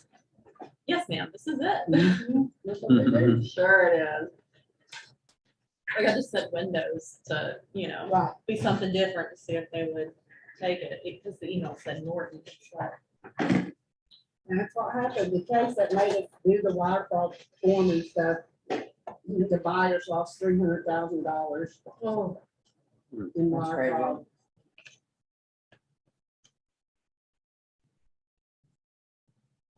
Did they get it back? Well, from the real estate agent, Really? from the real estate agency, you know, when you do it that way.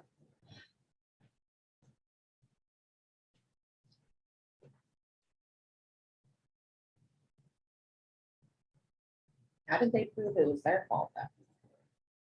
You don't have to. You just, it's automatically always your fault? Great. pretty much. Terrific. They settled also. They'll always settle. It's cheaper to settle than to go to court. So they'll come up with some number between the two attorneys that makes everybody warm and fuzzy and stuff. I'm just gonna put that one or there's an assistant, I'll change it after.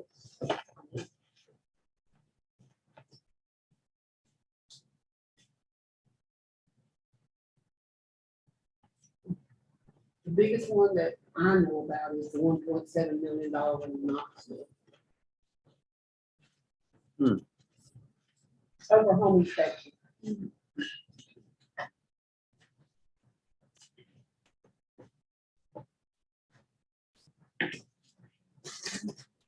I don't understand the RDNO doesn't work, so somebody does.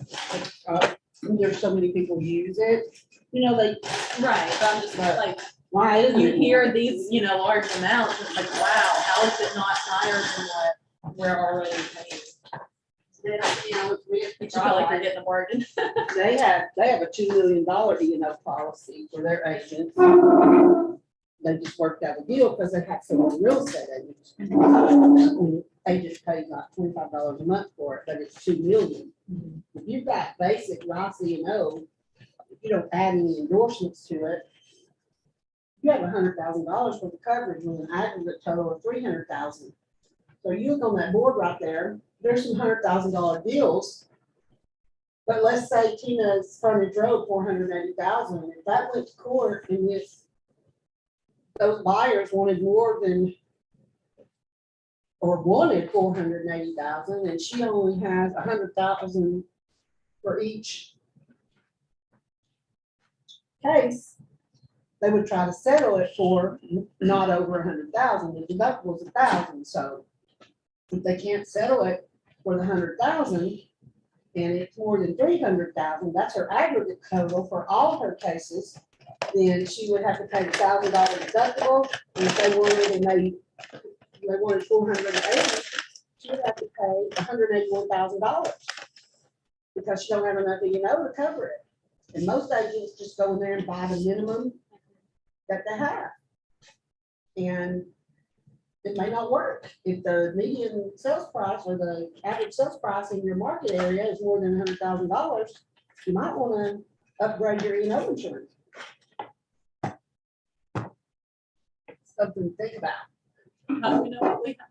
You go to Ross E&O and you can pull up the sample policy and it'll show you what it covers and it'll show you, you should have a receipt where you pay for it and it'll tell you what your coverage is.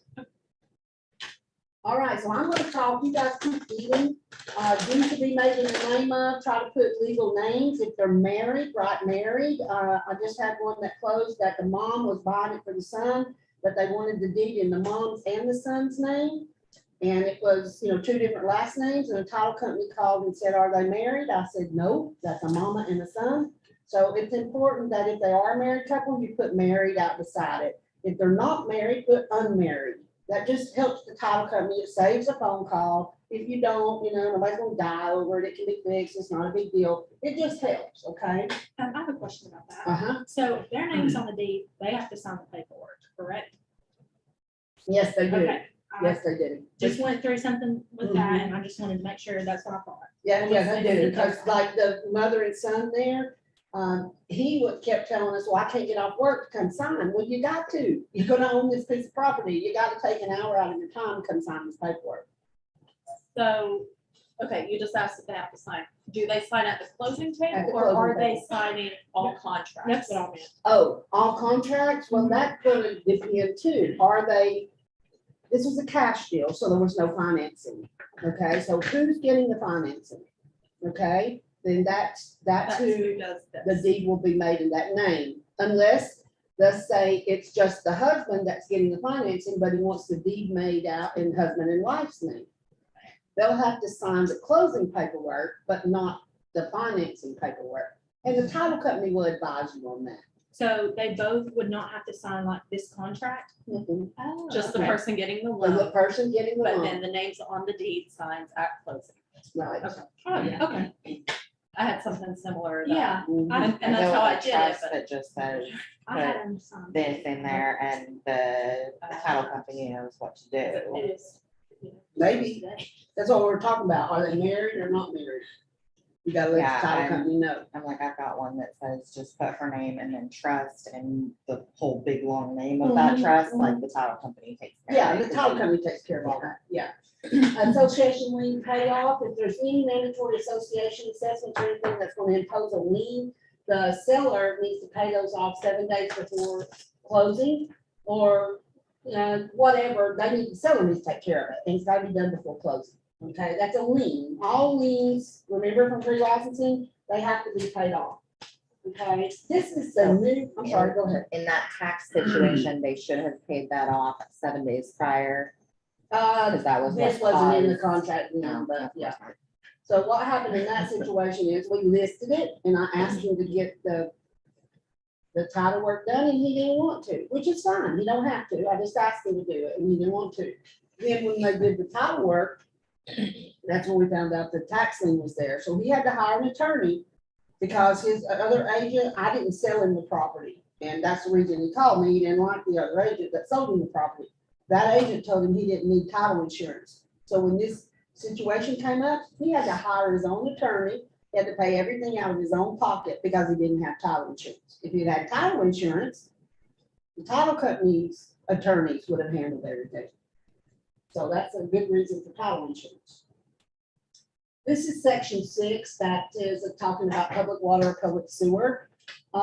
If it's a VA or FHA loan, most of the time, unless it is what they call cost prohibitive, the loan program will require them to be hooked up to public water and public sewer.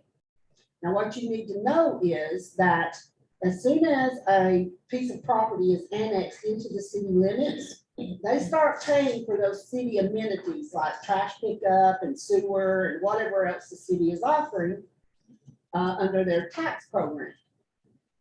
So just because they're paying for it doesn't mean they're connected. So you're gonna need to get certification from the utility company that they're connected.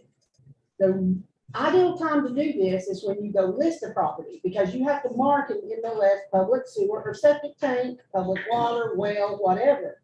So you gotta talk to the seller about this.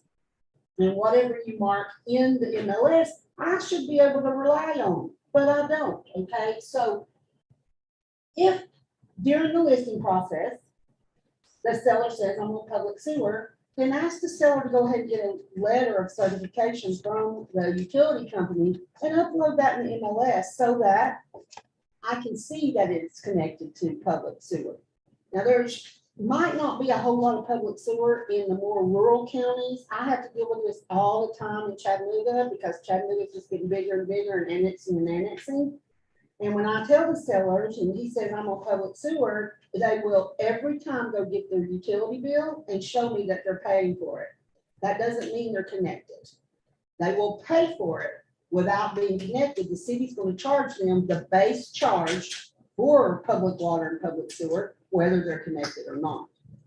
Okay, so the contract now says that if you find out, then the buyer has to notify the seller via the notification form. This is what's not on the form. You have to use the other section on the form.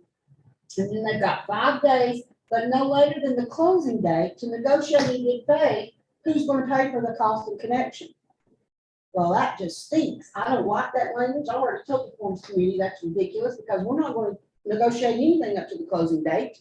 We're going to negotiate it during the inspection process. And if we can't come to a conclusion, then here we go. We go to an automatic termination again. If they can't come to a conclusion, just like in the home inspection, it automatically terminates and the buyer gets their earnest money back. So it's really good as listing agents to gather that information, get the seller to get that information and put it into the MLS and let everybody know. I know it's hard to do, but it is something you need to do. With the automatic terminations, the sellers kind of hold out because if a buyer doesn't want to lose the property, they kind of have to agree to what the seller wants. If they really want it, they do, yeah. I mean, that's part of negotiation. And right now, a lot of sellers are holding buyers' feet to the fire. But I'm gonna tell you right now, real estate is cyclical. I've been in this business since 1982. I've never seen an inventory problem like we've got right now, but I've seen interest rates at 18%. So, I mean, 18. the first house I bought was 14%. So the market is cyclical. It is going to go up and down and up and down and up and down. Sometimes it's a seller's market, sometimes it's a buyer's market, sometimes it's a stable market. The best, most fun time to sell real estate is in a stable market. That's when you really learn to sell real estate.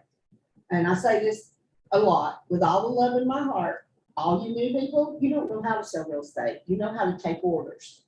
Okay, somebody calls and says, I want to sell my house. Okay, I'm selling it. And somebody wants to buy it and they buy it. That's all you're doing.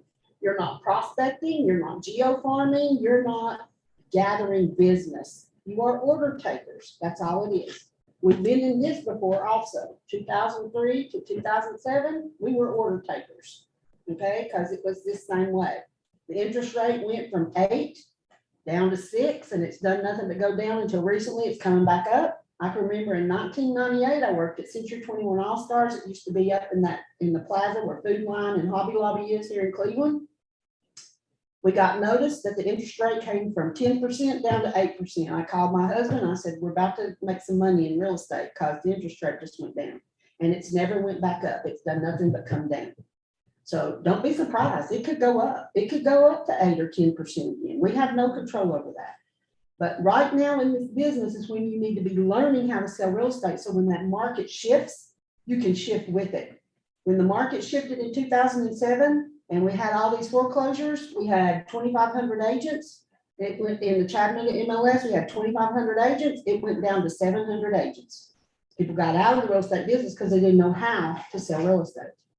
And so I want to give you some advice. Learn how to sell real estate. The things we're trying to teach you about working your SOI and having a prospecting time every day and getting all the training you can. Do it now, learn it so that when that market shifts, you're ready. Okay, because if you're not, you'll be one of the ones going home. Because you gotta know how to sell real estate. Go take those negotiation classes. Learn everything you can about the internet. I had a broker in 1998 that told me the internet was a fad and it would go away. Same broker that I was with Century 21. So use this time wisely. If you're not out drumming up business, you should be. You should be knocking doors. You should be using the door hangers. You should be doing all this stuff and having open houses when you can. You should be doing all that because you need to get that sphere of influence in place so that that business runs for you. If I hadn't had my sphere of influence and nurtured it the way I've done it over the years, I would not have been able to stay in the business when the bottom fell out.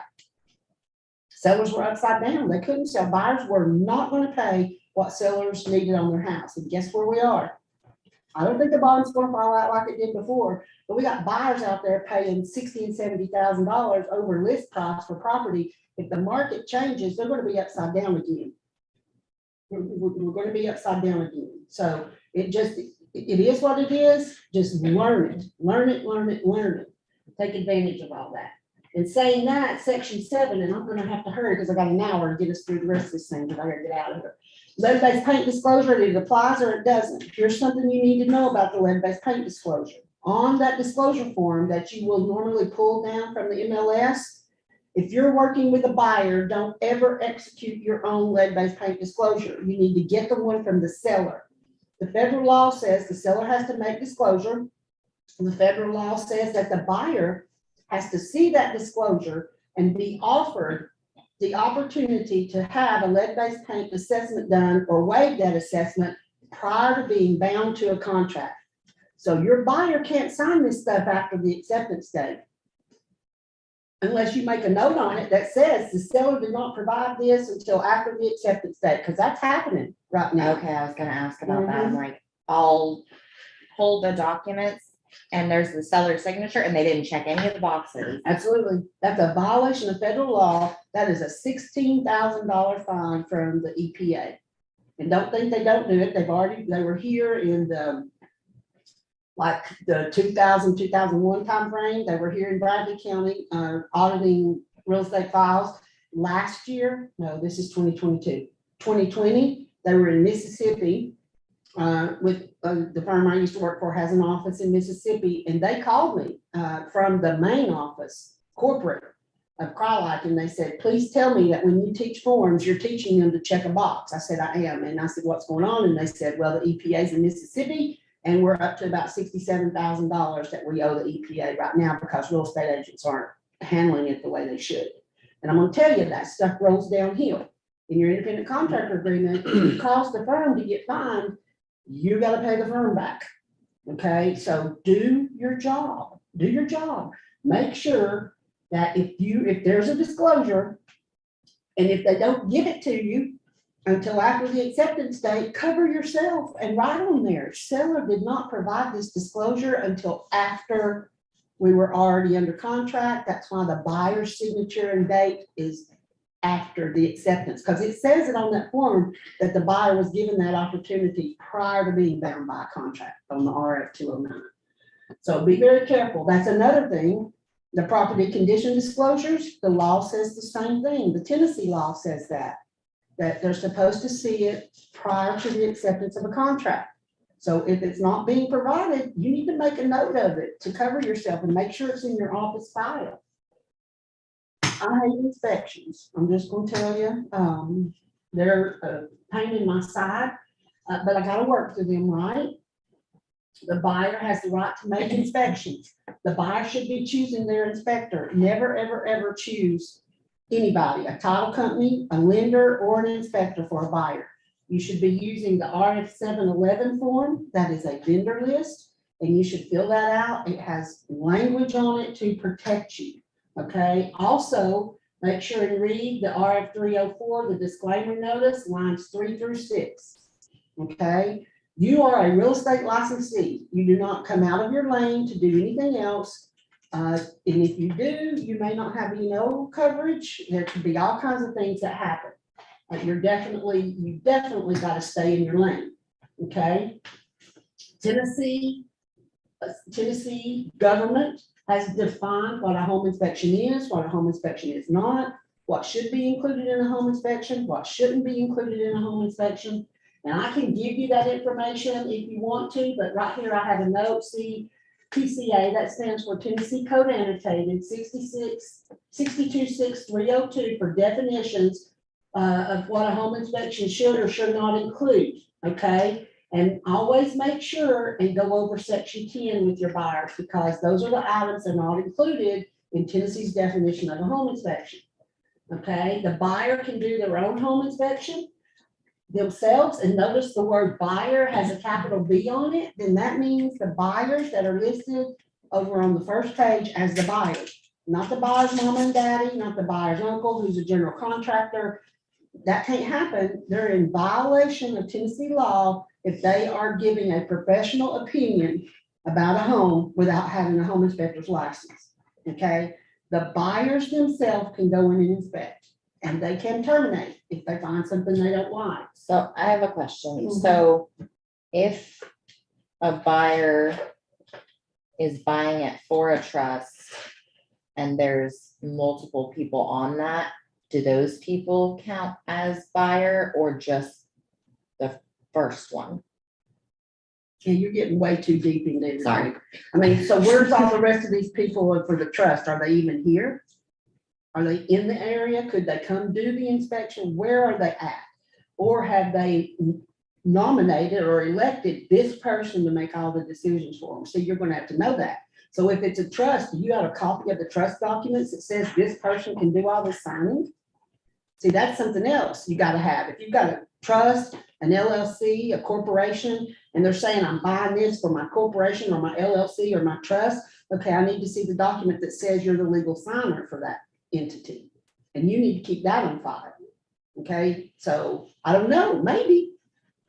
You gotta ask the questions. I love that you don't mind asking questions. That's a good thing. I'm like, Don't in ever. every weird situation, I'm like, what about this one? You're like, It's not that's a everyone. lot. Yeah, it's not everyone. Just when I think I know everything, something else happens, and I've been doing this a long time. Absolutely. So the buyer can also hire a specific person to look at the HVAC, the electric, the plumbing, as long as that person doesn't violate the home inspector law. They can only look at what they're hired to look at, what their specialty is. But with Okay. like a septic inspection, some of them want to pump it and some of them want to like dig it up. They But can't dig anything up.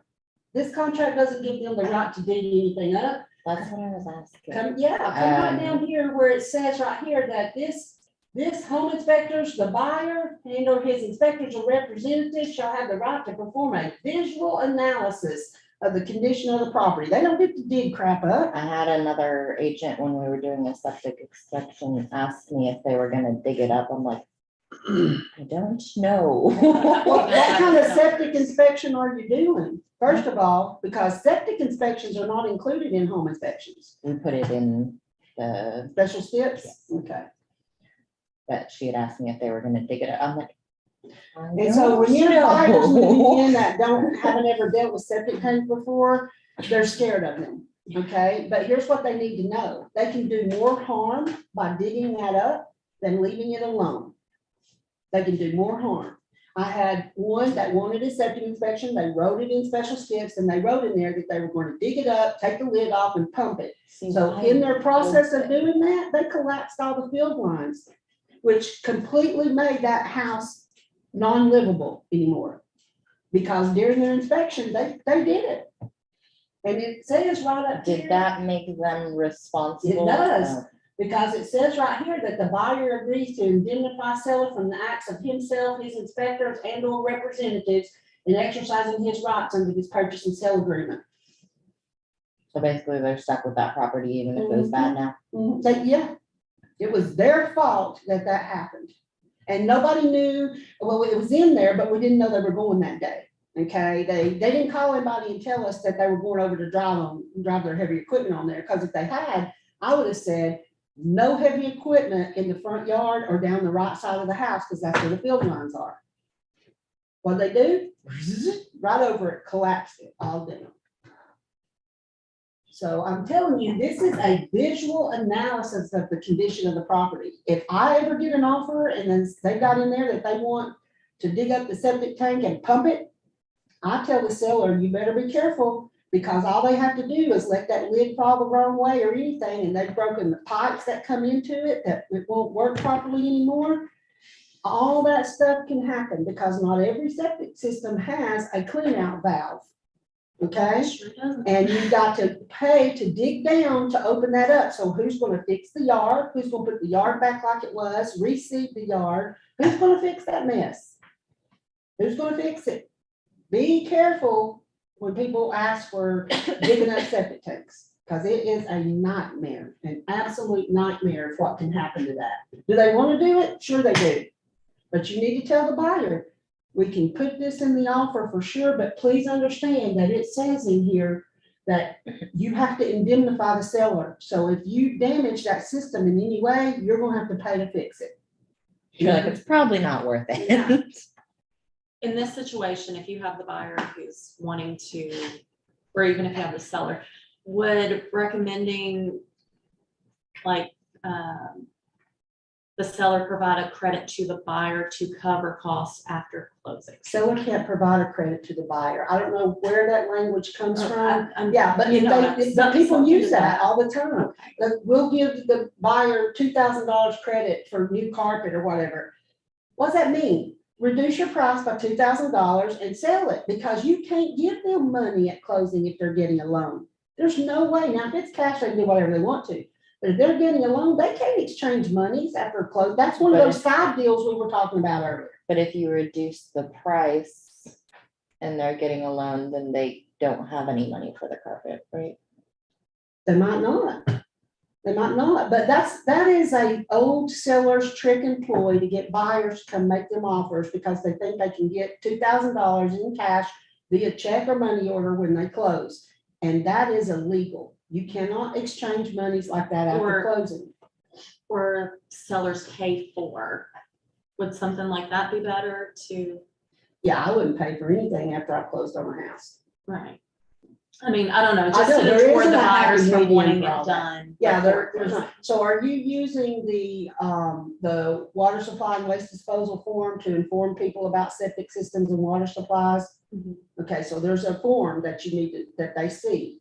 And they need to go sit and they need to go talk to somebody, a septic company. You know, they're probably gonna say, well, we wanna pump it or whatever. And I've had them pump them before. You just gotta be careful what you're doing. You know, you gotta make sure they understand. They It's not cheap indemnify the either. seller.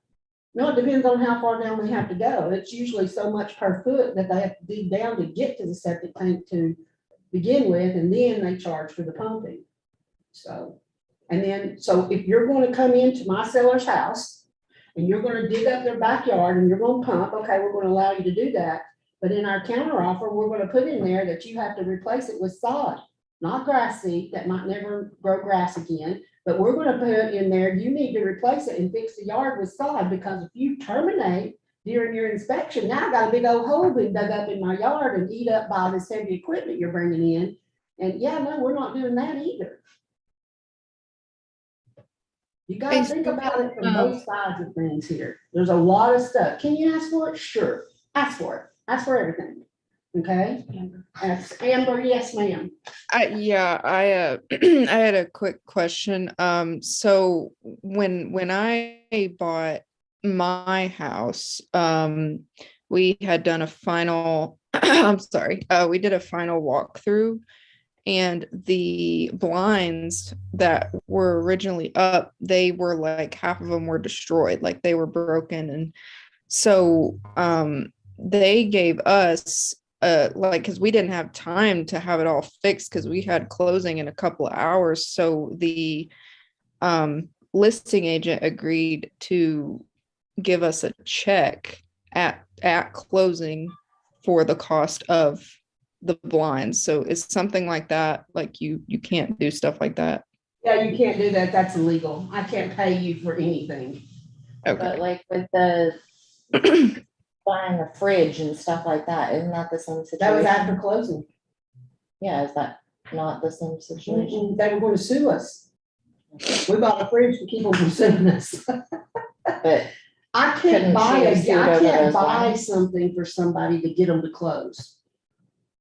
It's in this green book. I can't give so anybody if she any closed, cash. then gave her the check, So here's Is what that I make could it have the done. same I could have situation? said, title company, reduce my commission by $300 to cover the cost of these blinds. Reduce my commission, okay? Mr. Seller, we're reducing my commission by $300. You're gonna credit that to the buyer in additional closing costs. Cash cannot exchange hands where loans are, it's illegal. aren't I not allowed to do that though, because it needs to go to Todd first? What needs to go to The Todd? commission and stuff, like it's not split by my part versus Yeah, you're gonna have to ask your Reichert's broker. part. You're gonna have to ask your broker if it's okay to do that. Because you may owe the brokerage commission if you do something where you're not getting the commission that was expected. Absolutely. They have to turn around and apologize. Yeah, to but I was like, wait a Mhm. second, I'm like, Yeah. but I'm like, it's not splitting my part and his part, I'm like, No. doesn't it need to do Yeah. that first? So I know money cannot transfer. Mhm.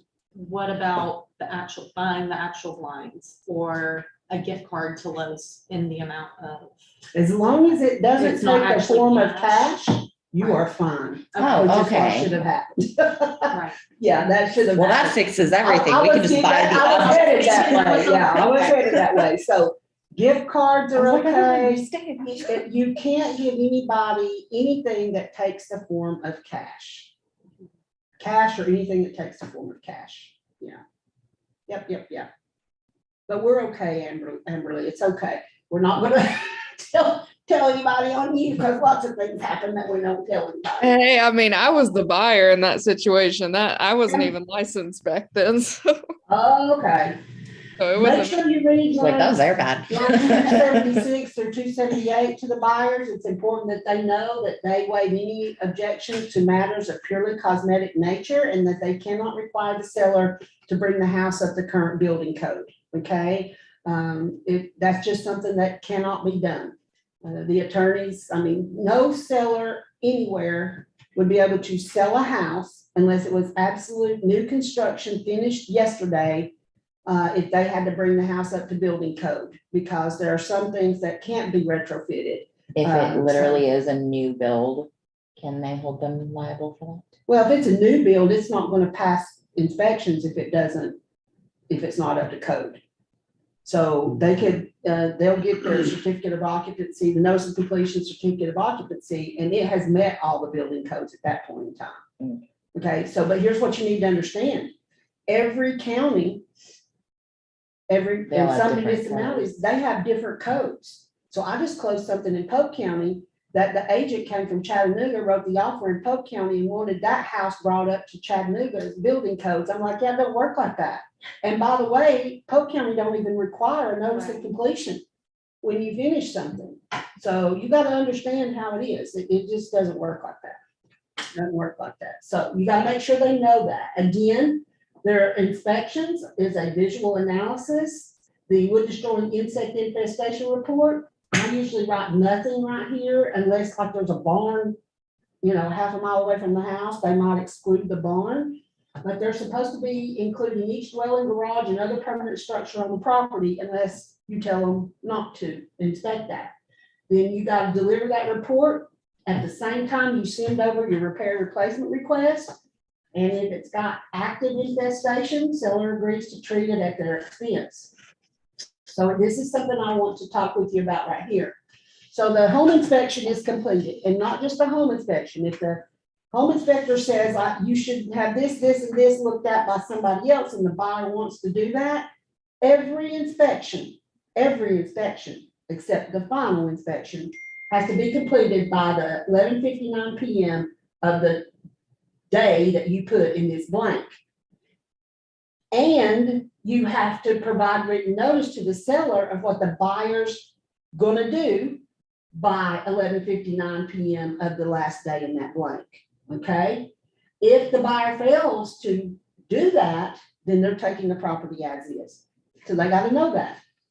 Then, once they have all their inspections done, the buyer has three choices. The buyer doesn't get to start down one of these choices and change his mind and go back up, okay?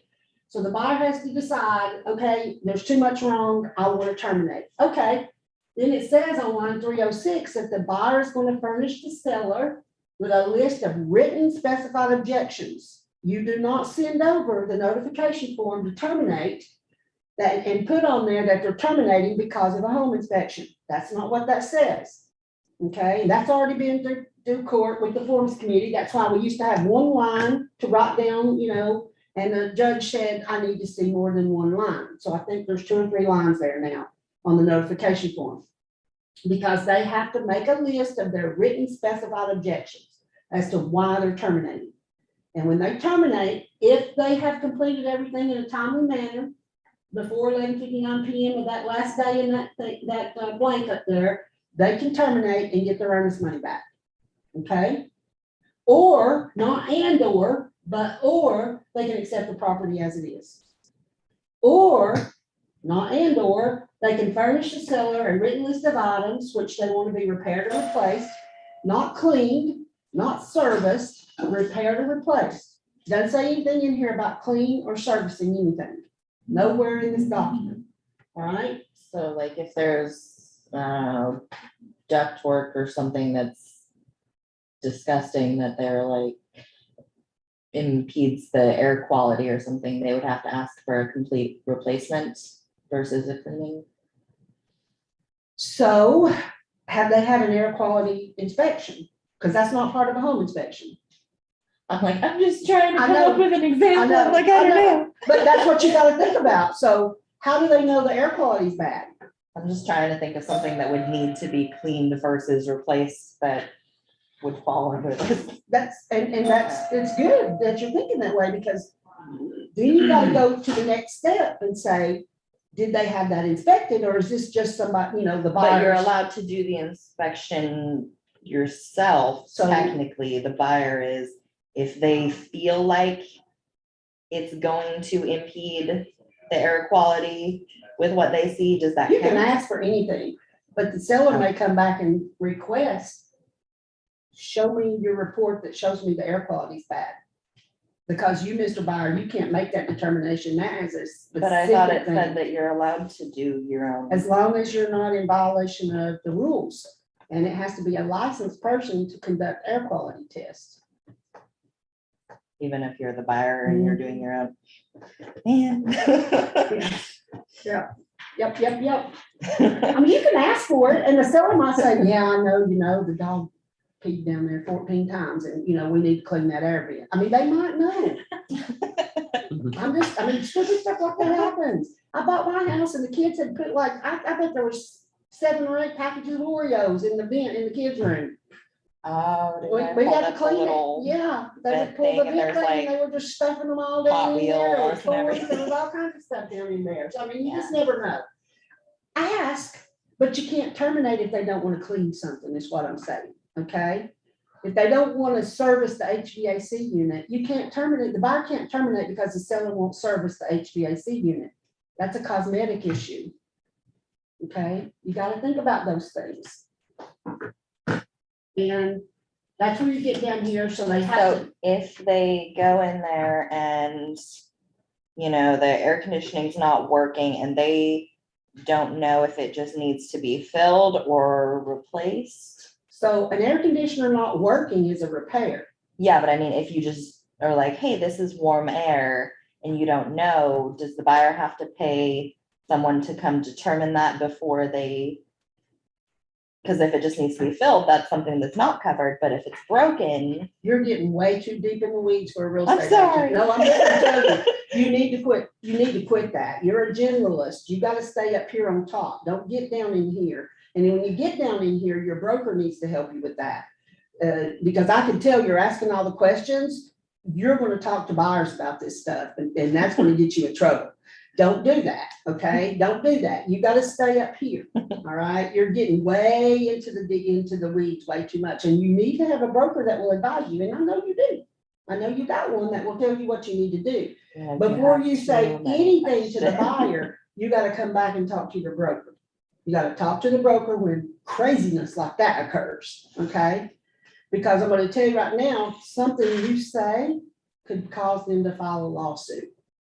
Be very careful what you say because you are the professional. And what is Trek's number one purpose? What is the Tennessee Real Estate Commission's number one purpose? To protect consumers from us. That's their number one purpose. That is what they are out there to do. So if a buyer gets a little underwear in a wad one day, all they gotta go is to the Tennessee Real Estate Commission. It says consumers, they click on it, and the very first thing is file a complaint. And all they have to do is type it in and hit submit, and then you get the answer for it. So be careful what you say, okay? Because they take what you say as gospel, especially when it comes to home inspections. I'm not even talking to you about that yet. Last year in July, the Real Estate Commission sent out an email to every real estate licensee in the state of Tennessee. Who wasn't licensed last year in July? Anybody? Okay, so you didn't get it, but everybody else in this room got it. And it said, you need to understand what a home inspection is, and you need to understand that that is over and above your real estate purview, okay? And it is a visual analysis only, because what we're allowing to happen is we're allowing buyers to get in and do all these things in a house when it's supposed to be, as it says up there in that paragraph, a visual analysis. Look around. And Absolutely. It is an educational tool so the buyer can make a decision. Okay? We don't need to tell buyers that they need to have a home inspection because they'll find everything that's wrong. That is an untrue statement. Don't ever say that because it's not true. All right? They're going to move in that house and find things that the home inspector didn't find, that the home inspector said something was wrong and maybe it wasn't wrong. Home inspectors are generalists. It's a visual analysis. That's all it is.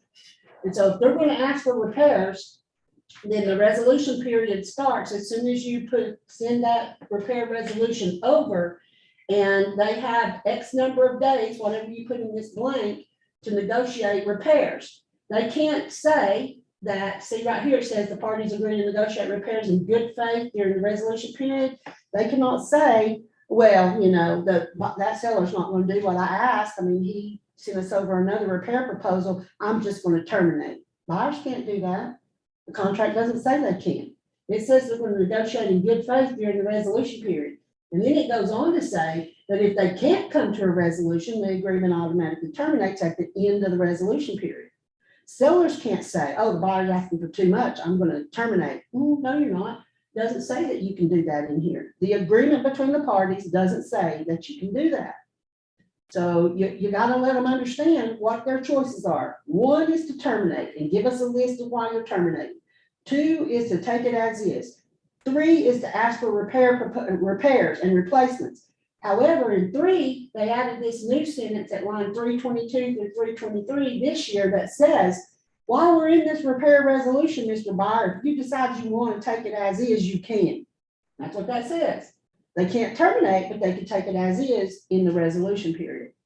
And then they also added this new number right here, 327 through 330, excuse me, where the buyer can go in and say, I'm going to have an inspection, but I'm either going to take it as is or I'm going to terminate. It's the only 2 choices I'm going to have.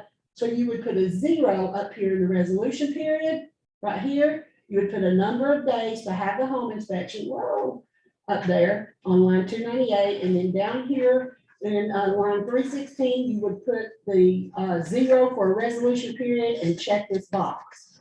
Or the buyer could say, I'm going to waive all my inspections, and that is every inspection, including the termite levy. So that's what they have. And then final inspection, 1 to 2 days prior to closing, it's not to find new things that are wrong with the house. Might you find new things? And I have a great question for you, Amberly. When you said the blinds were up and you didn't know that they were broken, I got a question. Why didn't you know they were broken? That's a good question. Because that tells me nobody put the blinds down. Okay? Honestly, it was a while ago, but I can't remember if we just didn't look or if they weren't broken before, but honestly, I can't remember. And I love that you told us that because that might happen. Let's say you have a rug on the floor And when you go do a home inspection, the rug's covering a big old, it's hardwood, and the rug's covering a big old spot on the hardwood. First of all, the seller's supposed to disclose that, but they don't sometimes, right? What happens? It's a visual inspection. The buyer and or their home inspector are supposed to be making a visual inspection. But let's run some heavy equipment over and dig up the septic tank while there's this big old nasty spot on the floor that's really gonna make everything look bad, you know? You see what I'm saying? They're taking some things to the extreme, then you're not, because what's gonna happen is, when they go to their final walkthrough and that rug is gone, they're gonna go, holy crap, what's that right there? Why is that like that?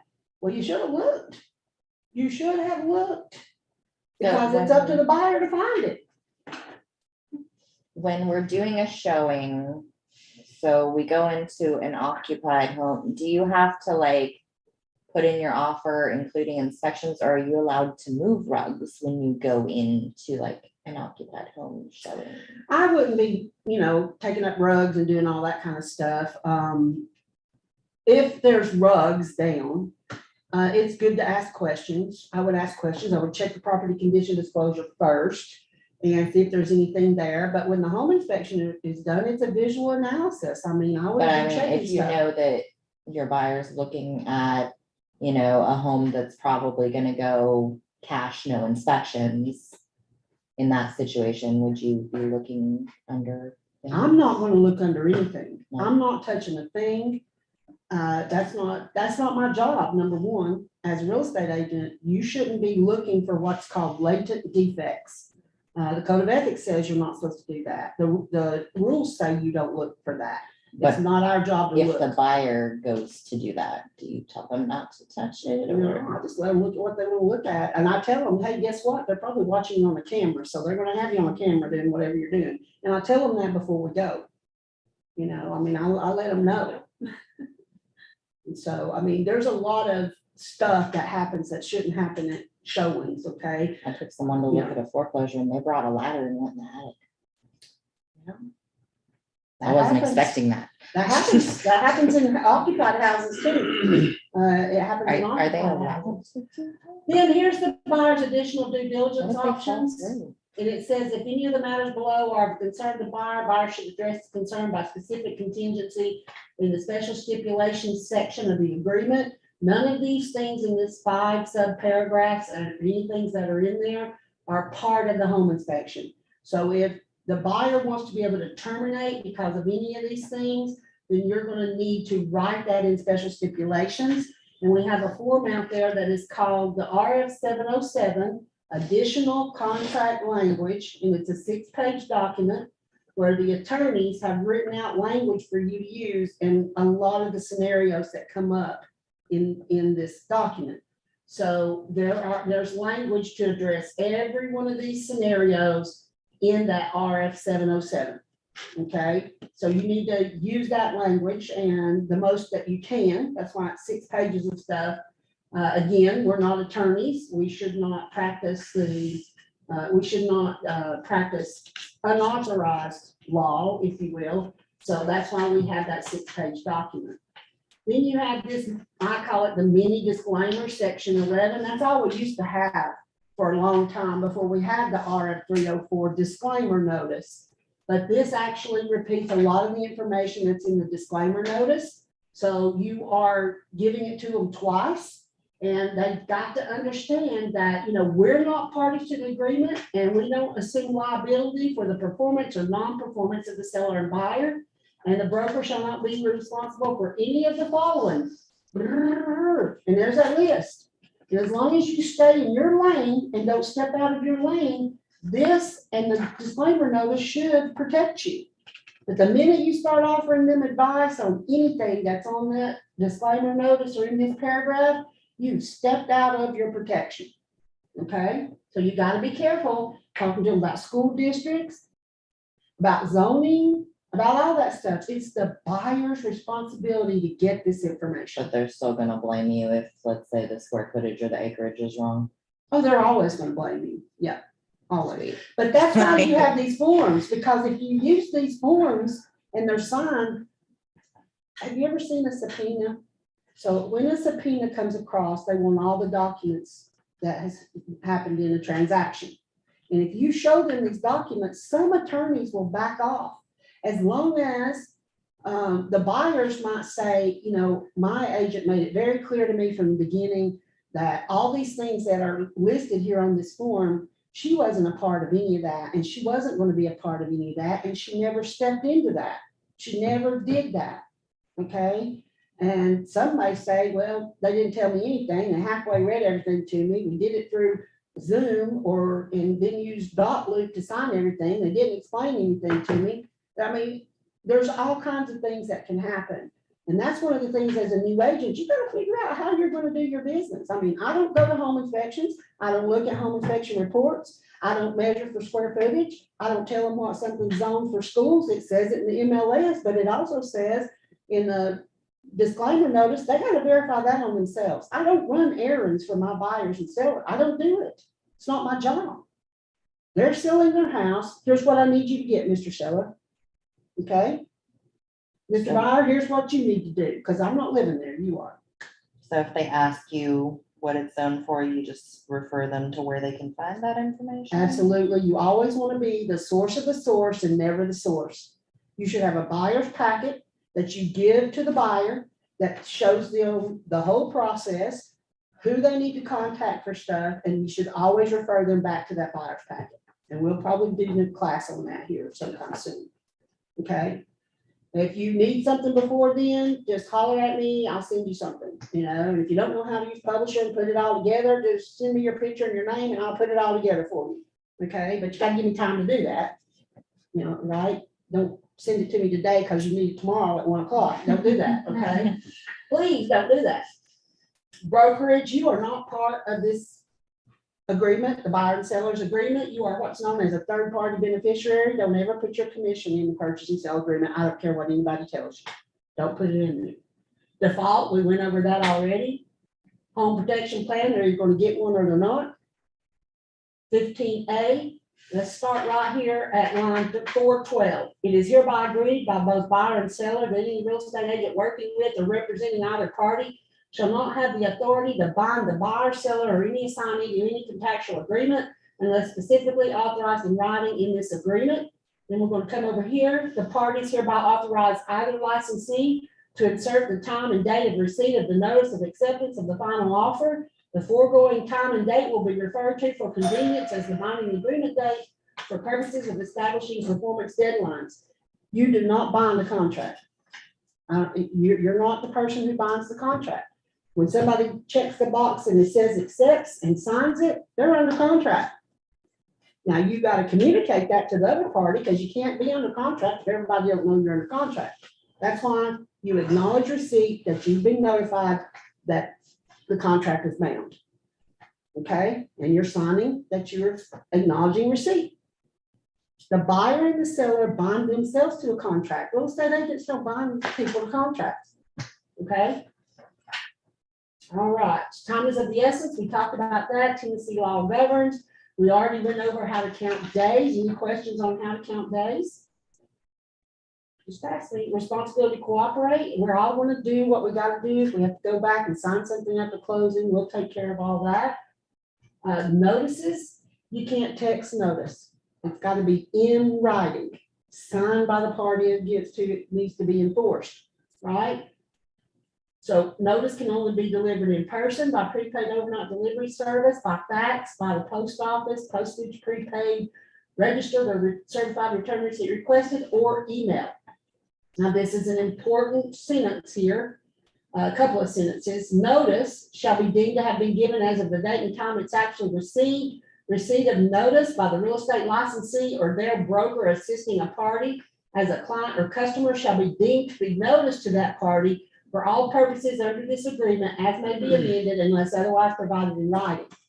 So if I email you something at 12:47 p.m. and it hits your inbox at 12:47 p.m., then you've been notified at 12:47 p.m. and so has your customer or client, whether you've picked up the phone and called them or not. That is notice, okay? Which means you got to stay on top of your business. If you're going on vacation, somebody needs to cover your business. Okay, that's what representation means. So make sure you understand how that works. Risk of loss, that's borne by the seller. Let's say, like last night with all the winds, let's say a tree fell in the middle of somebody's house.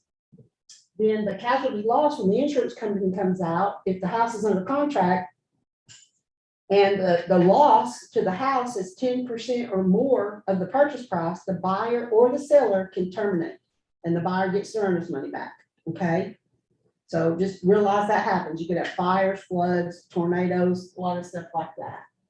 Equal housing, we're gonna be having a fair housing class coming up in April. Please make sure you attend it. This is one of the ways you protect yourself if you're ever caught up in a fair housing issue. It looks good on you that you have been to fair housing classes. You should take one every year, because it's not gonna get you out of the fine, probably, but it could make your fine a lot less. I know an agent that got in trouble and she was able to prove some parts of some things, and they only fined her $100. They're not gonna ever not fine you, but it could make it look better on you. Seller's obligations, see this paragraph right here?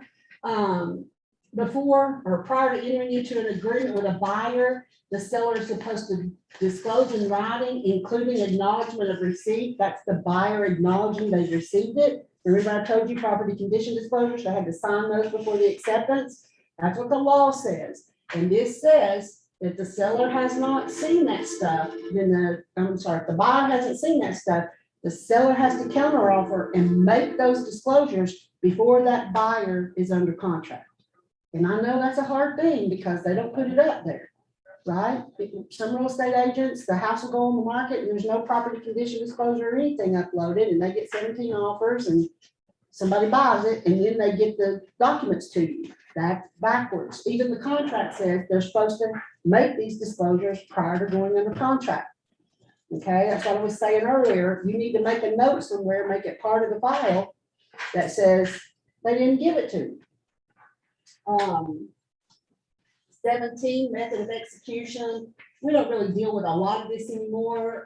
Most of our stuff is either, original signatures or digital signatures today. But at some point in time, we were doing fax signatures and copy signatures and different things like that. I mean, we used to sell real estate on those forms that the top copy was white and the bottom copy was yellow. It made its own copy of itself and they would sign and stuff. I know it's hilarious, isn't it? Well, sometimes you copy can't paper. read stuff on the other side. I'm like, that causes so Absolutely. many problems, I'm sure. I need to show y'all. Did I show y'all the last time I taught this class, the 8.5 by 14 form we used to use? Oh, let me show you that.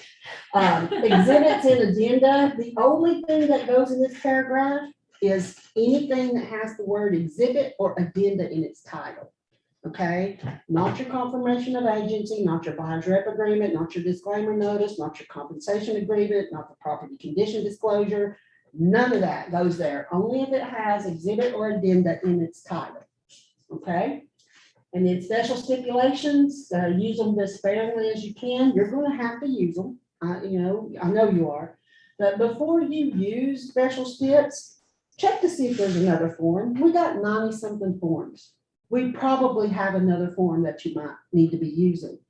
And if there's not another form, if you can't find another form, then check that RF 707 additional contract language, because the attorneys might have written up some language for you to use in that situation. So always check that stuff before you write in there.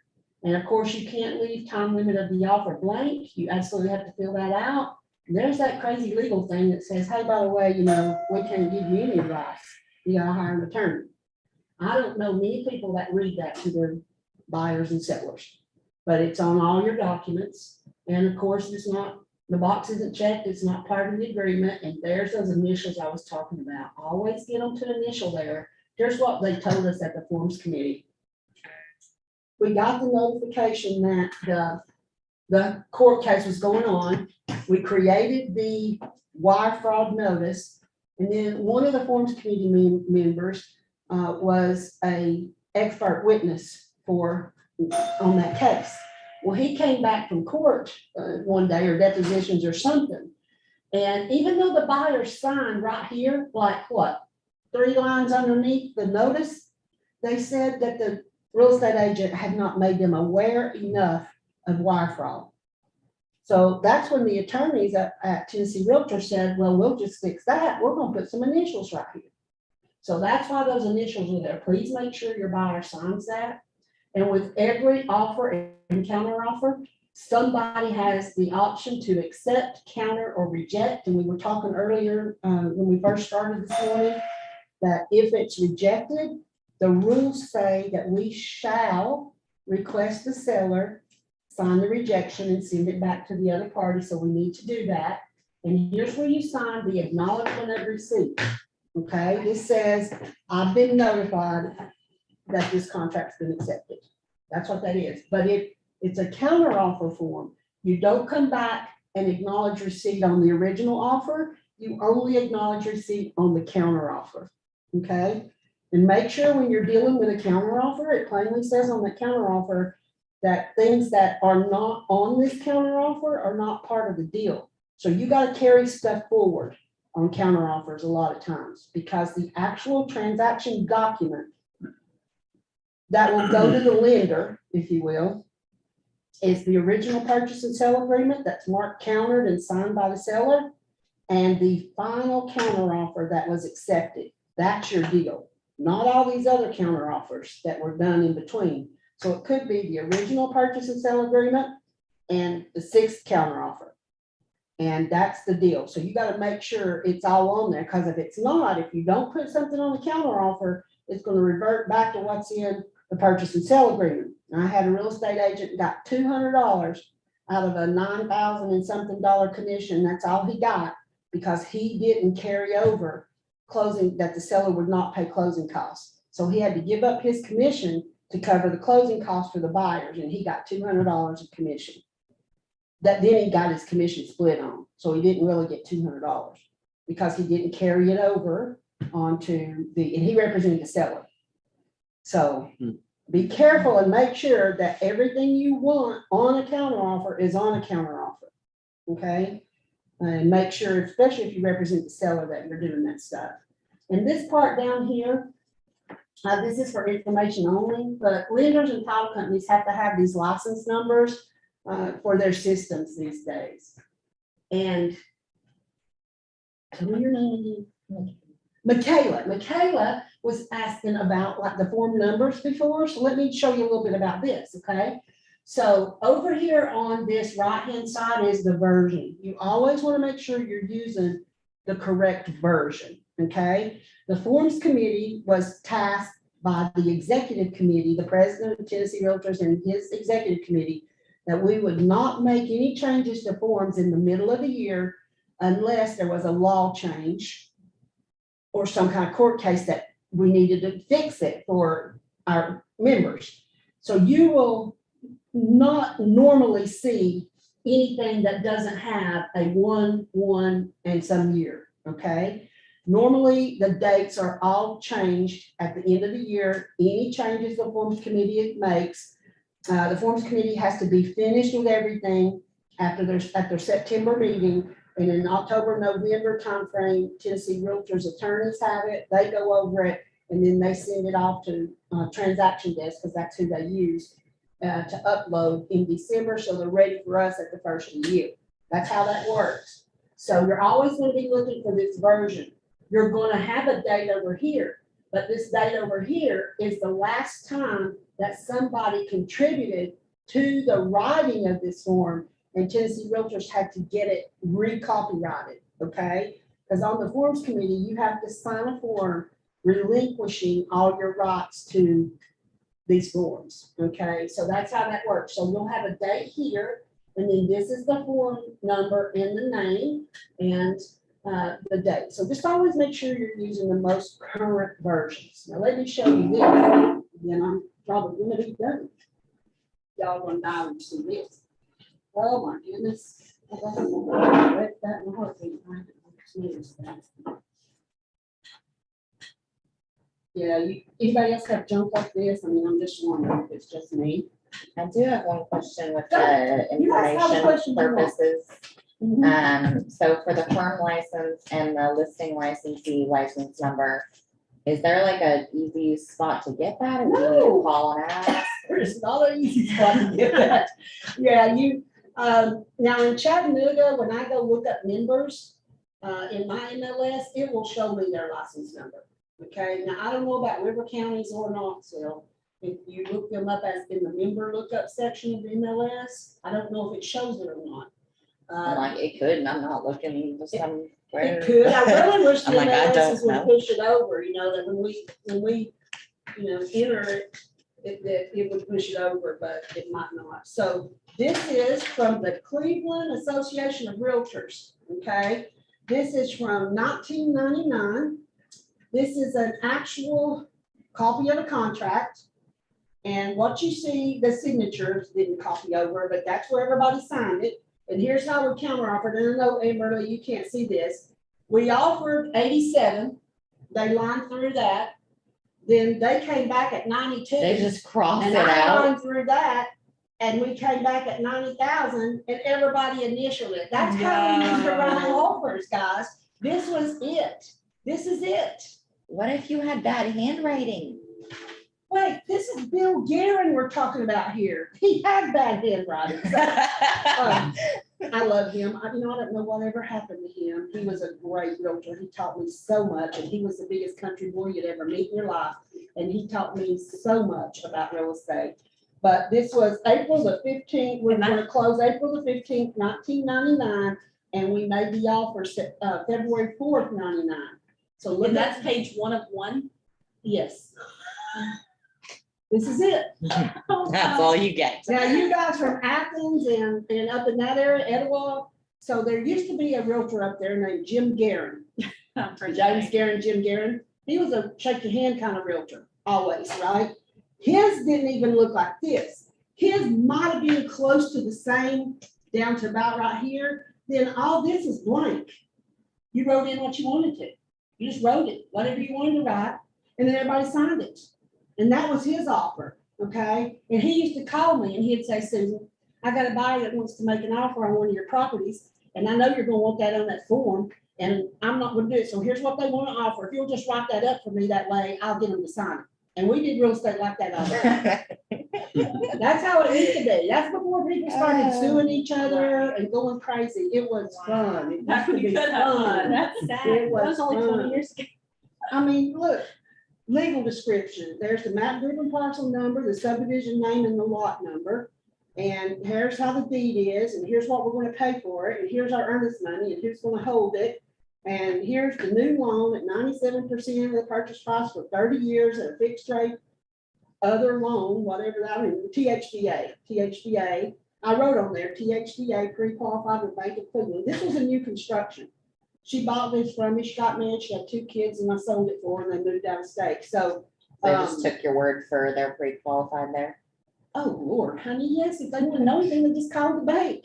You call down there and they'd say, oh, yeah, she's pre-qualified, she can buy that $9,000 house, no Is problem. that private information? No, it is now, but it wasn't then.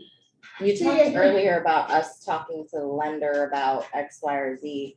Are we even allowed to do You can that? talk to the lenders, Will the they know lender what they tell can, us? they know what they can tell you or not, it's not up to you. If you ask and they answer, then they told you. You can ask, and if they answer, it's on them. I didn't realize that we were allowed to just directly talk to them because I figured that was private information. No, you can talk to the appraiser also until they turn their report in to the You're like, try to Buyers get are them to liars, say. sellers are storytellers. You want to verify with the lenders that there's actually a loan going on. Absolutely. Well, I've not dealt with a So, loan, I've only dealt with. I had somebody a couple weeks ago, we went to do the final walkthrough, and they said that the house wasn't clean enough for them. It doesn't say it's gotta be Too clean bad. anywhere. Okay, they were, yeah, that's what, because they were trying to get out of it. Oh, you can't get out because it's not clean. Let me tell you, I had that same thing happen back in December. $475,000 house, okay? The buyers refused to sign the final walkthrough.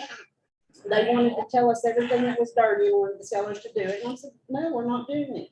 It doesn't say anywhere it has to be clean. I would hope it would be, but this is what I said to the agent. Did you show this house? And she said, well, of course I did. I said, you didn't notice how filthy it was when you showed it? Because it was filthy when I listed it. Go look at the pictures in the MLS. Let's say there was repairs that needed to be made and there's drywall dust everywhere now. Is that they can leave it like that? You got a vacuum cleaner, I hope you're buying a house. There's nothing in that contract. So here, now I'm They're- making a lot of fun. They can make it but real let me- dirty let me while just they're tell you repairing what and you leave it. could do, Okay, it's not in the RF 707 language, okay, of the additional contract language. And I got this from some agents out in Morristown area. And I've got a special stipulation that you can put in there that says that the seller will leave the house. You can either put broom swept, which means sweep out your dirt, or you could say professionally cleaned, something to that effect. You can put that in the special steps. But again, in this market, some seller might go out there to me, I'm not even gonna look at the rest of their offer. You know, depends on what's going on in the situation. You can ask for anything. And I'm gonna tell you, if the market changes out of a seller's market, that's gonna start happening. Buyers are gonna start saying, well, if you want me to buy that house, it's been on the market 45 days. If you want me to buy it, then we need to do this, this, and this, just like the sellers right now are saying, if you wanna buy this house, then you need to do this, this, and this, and jump through these hoops. Absolutely, you can ask for anything, okay? Now, what about if there's something left in the house? And in, the beginning of the contract, you put in all personal property has to be removed. And, they leave whatever, TV or something, I don't know, in the house. I mean, I don't know, you wanna throw the whole deal away, because you gotta pick a TV up and throw it in the trash? I Right. mean, what do you wanna do? Right, no, Yeah. Yeah, I mean, you could So it make comes a down to big that. deal out of it if you want to, uh-huh. but in that situation, I'd probably say, okay, I'll follow you over there after closing, I'll put that in the back of my truck, and we're gonna put that in the dump. What happens if it's like a broken down car or something? Same deal. You ever sold any farms? Every farm has a dump, okay? Somewhere on the farm, they go dump stuff, okay? Tires, paint cans, cars, I mean, it's there. If you don't address it, then it's gonna be there when you close. If you see a bunch of broken down cars, you wanna put that in there. Yeah, but I mean, like, if they left it anyways, like, I just was picking something that would probably be expensive to remove yourself. Hey, you know what I would do? 1-800-CARS for kids. Come get this car. I mean, they left it. I'm gonna donate it to somebody. They'll come pick it up. Really? Yeah, sure. Yeah. Girl, we're gonna think out of the box. We're gonna make everything happen. Don't you worry about that. That's what your brokers are for. That's why we make the big bucks, whatever, right? That's right. So always, and that's gonna happen. I'm telling you, it's gonna happen. We're talking about septic systems. If you're selling rurally, okay, you need to understand that there was not always rules that an actual septic tank had to be buried. Okay, I It'd used just be to, sitting there. my office that I used to own, I owned Remax Rivergate in Polk County. And when we talked septic inspection, this is what we wanted to know. Mr. and Mrs. Sellers, they're actually a concrete septic tank with build lines. Have you run some perforated pipe out to 255-gallon drums? Or did you bury your daddy's old Cadillac and roll up the windows and all the poop's going in there? What have you got Oh in the my ground? gosh. I'm telling you, that's what they've done out in these rural areas and in the mountains and different places. When you're selling something, you don't always know what you're getting. And it is what it is. I can't tell you how many times there's been 255-gallon drums with like smaller holes punched in it so the liquid could go out and the waste would be in there. And that's then how we all- mess with the water, right? Yeah, That's- yeah, the whole water table. I'm like, that's how we're Then you destroying the have water. all the kitchen sink and bathroom sink water, if there's a dishwasher, all that water, and if there's a washing machine, all that water, that's just running out of pipe out the side of the house going into the creek. That's called gray water, right? And there's a lot of houses, they just ran that stuff right out the house, and it's piling up in the water in the yard, or it's going in a ditch, or out in the creek, or who knows? Now, truthfully, we don't have a whole lot of property like that anymore. There are some back in the mountains. I mean, it could be there. And so you just gotta understand what all is there, and what could be there, what's not there, all that. kind of You're like, stuff. if you can picture it, it's somewhere. Absolutely, girlfriend. You better figure that out. So Emily, we're gonna hang up. I gotta go to the doctor. Thank you for joining us. I am going to stop share here. And we'll talk to you later, okay? I feel like this is heavier than one.